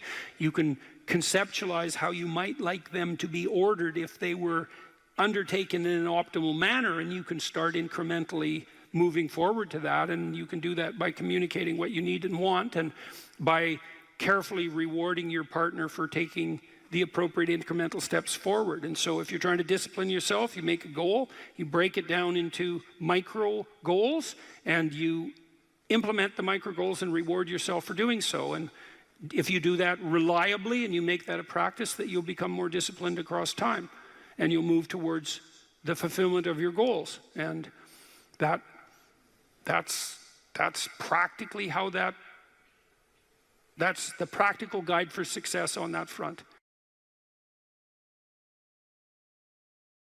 I had an interesting experience the other day. I went to the keg. I go there because I have food allergies, and they're very careful with people who have food allergies. And the waiter took me to the table, and he said that he had been watching my lectures, and that's a very common experience. And he was happy about that, and he said that he'd had 2 promotions at the keg in the last 4 months because he'd been watching my lectures. And I really found that an affecting experience, because, you know, you might say, well, he's working as a waiter at the keg and there's nothing particularly heroic about that. And I disagree with that, actually, because I don't care where you're located, you can do a hell of a job, and I mean that literally. You can take whatever job you have and you can make it a real nice little piece of absolute misery. Or you can act like a civilized human being and notice that no matter where you are, there's a richness and a complexity that's completely inexhaustible right at hand.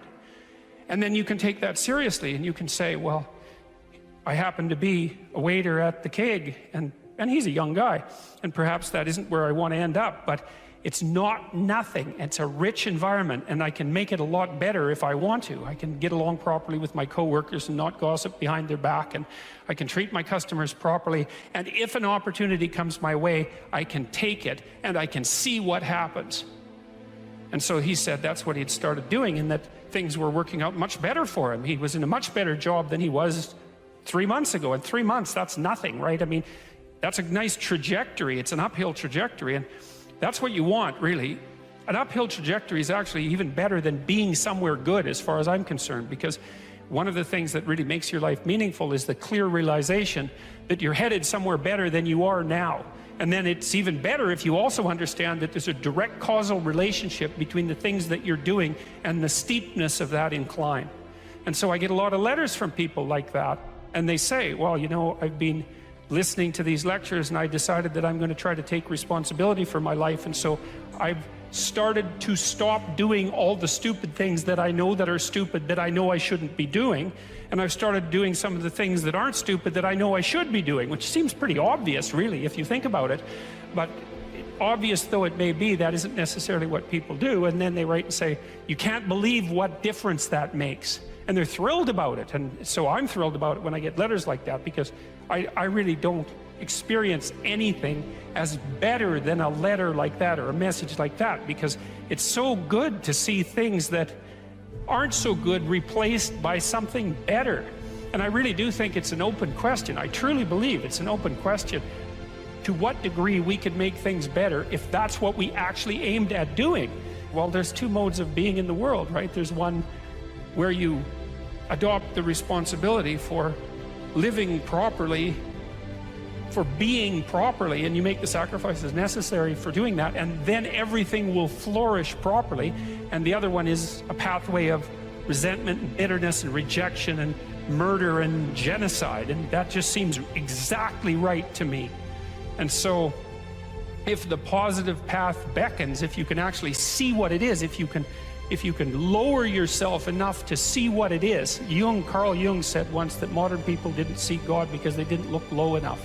It's a phrase I really, really like, because people denigrate the opportunities that are right in front of them. And there's no reason to do that, because what's right in front of you is the majesty of being. That's what's right in front of you. It's inexhaustibly complex and full of potential, and there's no reason to assume that wherever you happen to be isn't as good a starting place as anywhere else. Now, you know, I know some people have terrible, terrible lives. They're in situations that are absolutely unbearable, but I also do know that even situations like that can be made a hell of a lot worse by the worst kind of attitude, that's for sure. So anyway, so that's where you are. You're in a damaged structure. You're a damaged structure. You're in a damaged structure, but, you know, at least it's got some walls. You know, you're not being fed to the lions on a regular basis, so that's a good thing. And you can emerge forward heroically to confront the chaos that constantly threatens the structure within which you live, and you can free something as a consequence of that. You can learn something, you can strengthen yourself. That's the other thing, because what you're actually made of, in many ways, what informs you, what you're made of, is what you encounter when you voluntarily encounter the unknown. And so the more you voluntarily encounter the unknown, the more you get made of, and the more you get made of, the more there is to you, and then the more you're good at encountering the unknown and restructuring order and calling forth proper order out of the potential of being. And God, you got to think, why wouldn't you do that, since you can do that? And it's an endless mystery. You know, I think part of it is that people don't aspire to the highest good because they're deeply ashamed of themselves and their weaknesses and their insufficiencies. And that's not the only reason. I mean, there's the desire to avoid responsibility, and there's all the negative motivations as well, like resentment and hatred and the desire to make things worse. I don't want to, you know, give us too much of a break, but it's something like that. It's okay to not be in a very good place if what you're trying to do with that not very good place is make it better. And the fact that things aren't exactly the way they should be at least gives you something to do, you know, and maybe something great to do, because there's no shortage of suffering and trouble that besets the world that you could conceivably ameliorate in some way. And the utility of that and the intrinsic meaning of that is self-evident. So it also makes me curious about nihilism, for example, and despair, because, I mean, I understand those emotions, I understand them deeply, and the intellectual mindset that goes along with it, but they just seem beside the point to me in some sense, because there are so many things that need doing that all you really have to do is open your eyes and look at them and then decide that you're actually going to do something about them. And you might think, well, what's within my scope of influence is so trivial that it's not worth doing. It's like, it won't stay trivial for long if you do it. Not at all, and I don't think it's trivial to begin with. I really don't believe that anything done right is trivial. My experience in my life has been that anything I actually did paid off. It didn't pay off necessarily in the way that I expected it to pay off. That's a whole different story. But if it was genuine commitment to do something, even if it went sideways and the outcome was really something other than what I expected, the net consequence over time was nothing but good. So every new frontier that can be conquered is an advance forward, and there's no shortage of frontier because we're surrounded by the unknown. We're surrounded by our own ignorance, and we can continually move into that domain, into the domain of chaos, or we can restructure pathological order, and that's the secret to proper being. And so then you encounter chaos that way, you know, and then you can regard yourself as the sort of entity that, despite its insufficiency, has the capability to conquer chaos, despite the danger of that. That's the other thing, because the fact that you're fragile is actually a precondition for your heroism, because if you weren't fragile, then there'd be nothing heroic about doing something difficult, right? Because if you couldn't be hurt or damaged or defeated or end up in failure, then where's the moral courage in the endeavor? It has to be that the fragility is built into the courage. And so it's not a reason not to engage in it at all. In fact, quite the contrary. And so then, you know, what do? Well, you put the city back together, and maybe the way you want it, so that it's functional and efficient and beautiful, and so that people can flourish there, and flourish in a manner that makes them feel that the unbearable catastrophe of being is worth it for the experience. That's what you're aiming at. And it's not an impossibility. It's not an impossibility. And then not only that, not only do you repair the city when you do that, but you make yourself the sort of thing that continually repairs the city. And that's even better. That's the end goal, because it's not the repair of the city that's the goal. It's the transformation of yourself into the thing that continually repairs the city. And so there's just no reason for that not to happen. And the more it can happen, the better. Young people always have a reason to be upset and cynical about the current state of affairs. And it's that way forever. And so it's useful, I think, to consider such considerations or such conceptualizations as the patriarchy in that light, because it's an archetypal truth that the social structure is corrupt and incomplete. And what that means is that it's something that you have to contend with every moment, in some sense, of your life. It's a permanent fact of existence. And to be upset that the structures, the social structures, or even the biological structures within which we live are incomplete and imperfect, to take that personally, that's the worst part of it. To take that personally is a misreading of the existential condition of humankind, because it's always the case that what you have been given and what you live in is degenerate and corrupt and in need of repair.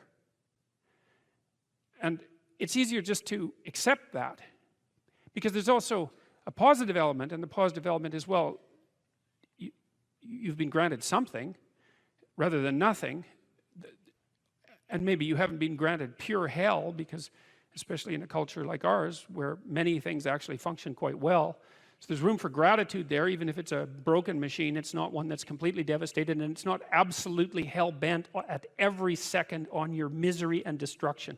And it easily could be, because many societies are like that. And so the fact that we happen to live in one that isn't corrupt beyond imagining is something to be eternally grateful for. Well, so we live inside a damaged structure, and we also bear responsibility for that damage, because we don't do everything we can to constantly repair it. And you might say, well, that's actually one of the fundamental, you know, people say, well, what's the meaning of life? What they really mean is, what's the positive meaning of life? Because as we've already discussed, the negative meanings of life are more or less self-evident. Well, the positive meaning of life is to be found in noting the state of lack of repair of the walled city that you inhabit, and then sallying forth to do something about that, to repair the breaches and to fix up the walls and to make the structure that you inhabit as secure and as productive as it possibly can be. And there's no shortage of opportunities to do that. You can do that in your own mind. You can do that in your own room. You can do that in your own household, in your local community. And maybe if you get good at doing it at all those levels, then you can start to look beyond that. And so there's challenges. That's the thing that's kind of interesting about this insufficient structure, is that it has a set of challenges built into it because of its insufficiency, and perhaps even because of its corrupt nature, that calls forth the potential response from you of heroic adventure. And the heroic adventure is to man the barricades and repair the city. And you can always do that. It doesn't matter what your personal circumstances are. There's always something that isn't right near you, isn't correct, isn't laid out properly, that you could just fix if you wanted to. And one of the things that we're going to talk about tonight is the idea that if you adopt an attitude that's like that, that the role that you should play is to make things better wherever you are, however you can, that what would actually happen would be that things would get better wherever you are in all sorts of ways, and that we've really, as a species, you might say, or maybe even as singular individuals, we've explored that rarely. It isn't something that's put forth as a proposition that often, and it's quite surprising to me. And you know, I had an interesting experience the other day. I went to the keg. I go there because I have food allergies, and they're very careful with people who have food allergies. And the waiter took me to the table, and he said that he had been watching my lectures, and that's a very common experience. And he was happy about that, and he said that he'd had 2 promotions at the keg in the last 4 months because he'd been watching my lectures. And like, I really found that an affecting experience, because you know, you might say, well, he's working as a waiter at the keg and there's nothing particularly heroic about that. And I disagree with that, actually, because I don't care where you're located, you can do a hell of a job, and I mean that literally. At whatever job you have, you can take whatever job you have and you can make it a real nice little piece of absolute misery. Or you can act like a civilized human being and notice that no matter where you are, there's a richness and a complexity that's completely inexhaustible right at hand. And then you can take that seriously, and you can say, well, I happen to be a waiter at the keg, and perhaps that's not what I expected, and he's a young guy, and perhaps that isn't where I want to end up, but it's not nothing. It's a rich environment, and I can make it a lot better if I want to. I can get along properly with my coworkers and not gossip behind their back, and I can treat my customers properly, and if an opportunity comes my way, I can take it, and I can see what happens. And so he said that's what he had started doing, and that things were working out much better for him. He was in a much better job than he was 3 months ago. And 3 months, that's nothing, right? I mean, that's a nice trajectory. It's an uphill trajectory, and that's what you want, really. An uphill trajectory is actually even better than being somewhere good, as far as I'm concerned, because one of the things that really makes your life meaningful is the clear realization that you're headed somewhere better than you are now. And then it's even better if you also understand that there's a direct causal relationship between the things that you're doing and the steepness of that incline. And so I get a lot of letters from people like that, and they're most frequently young men, although not always. And they say, well, you know, I've been listening to these lectures, and I decided that I'm going to try to take responsibility for my life, and so I've started to stop doing all the stupid things that I know that are stupid, that I know I shouldn't be doing.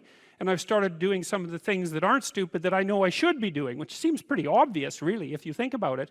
But obvious though it may be, that isn't necessarily what people do. And then they write and say, you can't believe what difference that makes. And they're thrilled about it. And so I'm thrilled about it when I get letters like that, because I really don't experience anything as better than a letter like that or a message like that, because it's so good to see things that aren't so good replaced by something better.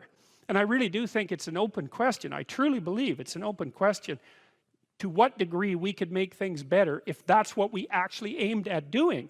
You know, in some of the stories that we've covered already, the story of Cain and Abel in particular is really an analysis of that problem, which is so remarkable. It occurs so early in this document. It's such a foundational story And it basically says, well, there's two modes of being in the world, right? There's one where you adopt the responsibility for living properly, for being properly, and you make the sacrifices necessary for doing that, and then everything will flourish properly. And the other one is a pathway of resentment and bitterness and rejection and murder and genocide, and that just seems exactly right to me. And so if the positive path beckons, if you can actually see what it is, if you can lower yourself enough to see what it is. Carl Jung said once that modern people didn't see God because they didn't look low enough. It's a phrase I really, really like, because people denigrate the opportunities that are right in front of them. And there's no reason to do that, because what's right in front of you is the majesty of being. That's what's right in front of you. It's inexhaustibly complex and full of potential, and there's no reason to assume that wherever you happen to be isn't as good a starting place as anywhere else. Now, you know, I know some people have terrible, terrible lives. They're in situations that are absolutely unbearable. But I also do know that even situations like that can be made a hell of a lot worse by the worst kind of attitude, that's for sure. So anyway, so that's where you are. You're in a damaged structure. You're a damaged structure. You're in a damaged structure. But, you know, at least it's got some walls. You know, you're not being fed to the lions on a regular basis, so that's a good thing. And you can emerge forward, you know, heroically, magically, to confront the chaos that constantly threatens the structure within which you live, and you can free something as a consequence of that. You can learn something, you can strengthen yourself. That's the other thing, because what you're actually made of, in many ways, that what informs you, what you're made of, is what you encounter when you voluntarily encounter the unknown. And so the more you voluntarily encounter the unknown, the more you get made of, and the more you get made of, the more there is to you, and then the more you're good at encountering the unknown and restructuring order and calling forth proper order out of the potential of being. And God, you got to think, why wouldn't you do that, since you can do that? And it's an endless mystery. You know, I think part of it is that people, well, it's also encapsulated to some degree in the story of Adam and Eve, because what happens to Adam is when he becomes self-conscious, right? He becomes ashamed of himself and regards himself as a lowly sort of creature. And there's endless reasons why people would do that, because of course we're rife with imperfection, and so he hides from God. And I think that's actually the answer to the conundrum, which is that people don't aspire to the highest good because they're deeply ashamed of themselves and their weaknesses and their insufficiencies. And so that's not the only reason. I mean, there's the desire to avoid responsibility, and there's all the negative motivations as well, like resentment and hatred and the desire to make things worse. I don't want to, you know, give us too much of a break, but it's something like that. But it's okay to not be in a very good place if what you're trying to do with that not very good place is make it better. And one of the things I really have learned as a clinical psychologist is that you just cannot believe how powerful incremental progress is. You can do the calculations like, it's like compound interest, you know. If you make your life 0.1% better a week, man, in 2 or 3 years, you're in such a better place than you were that it isn't even like the same domain.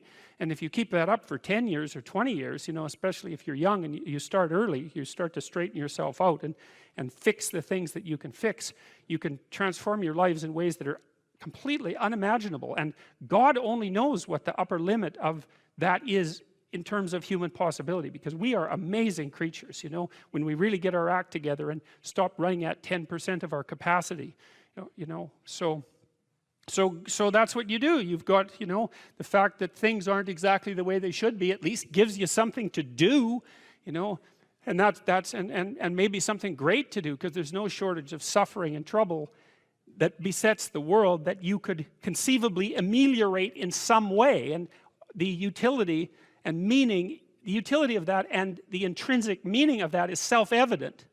So it also makes me curious about nihilism, for example, and despair, because I mean, I understand those emotions, I understand them deeply, and the intellectual mindset that goes along with it, but they just seem beside the point to me in some sense, because there are so many things that need doing that all you really have to do is open your eyes and look at them and then decide that you're actually going to do something about them. And you might think, well, what's within my scope of influence is so trivial that it's not worth doing. It's like, it won't stay trivial for long if you do it.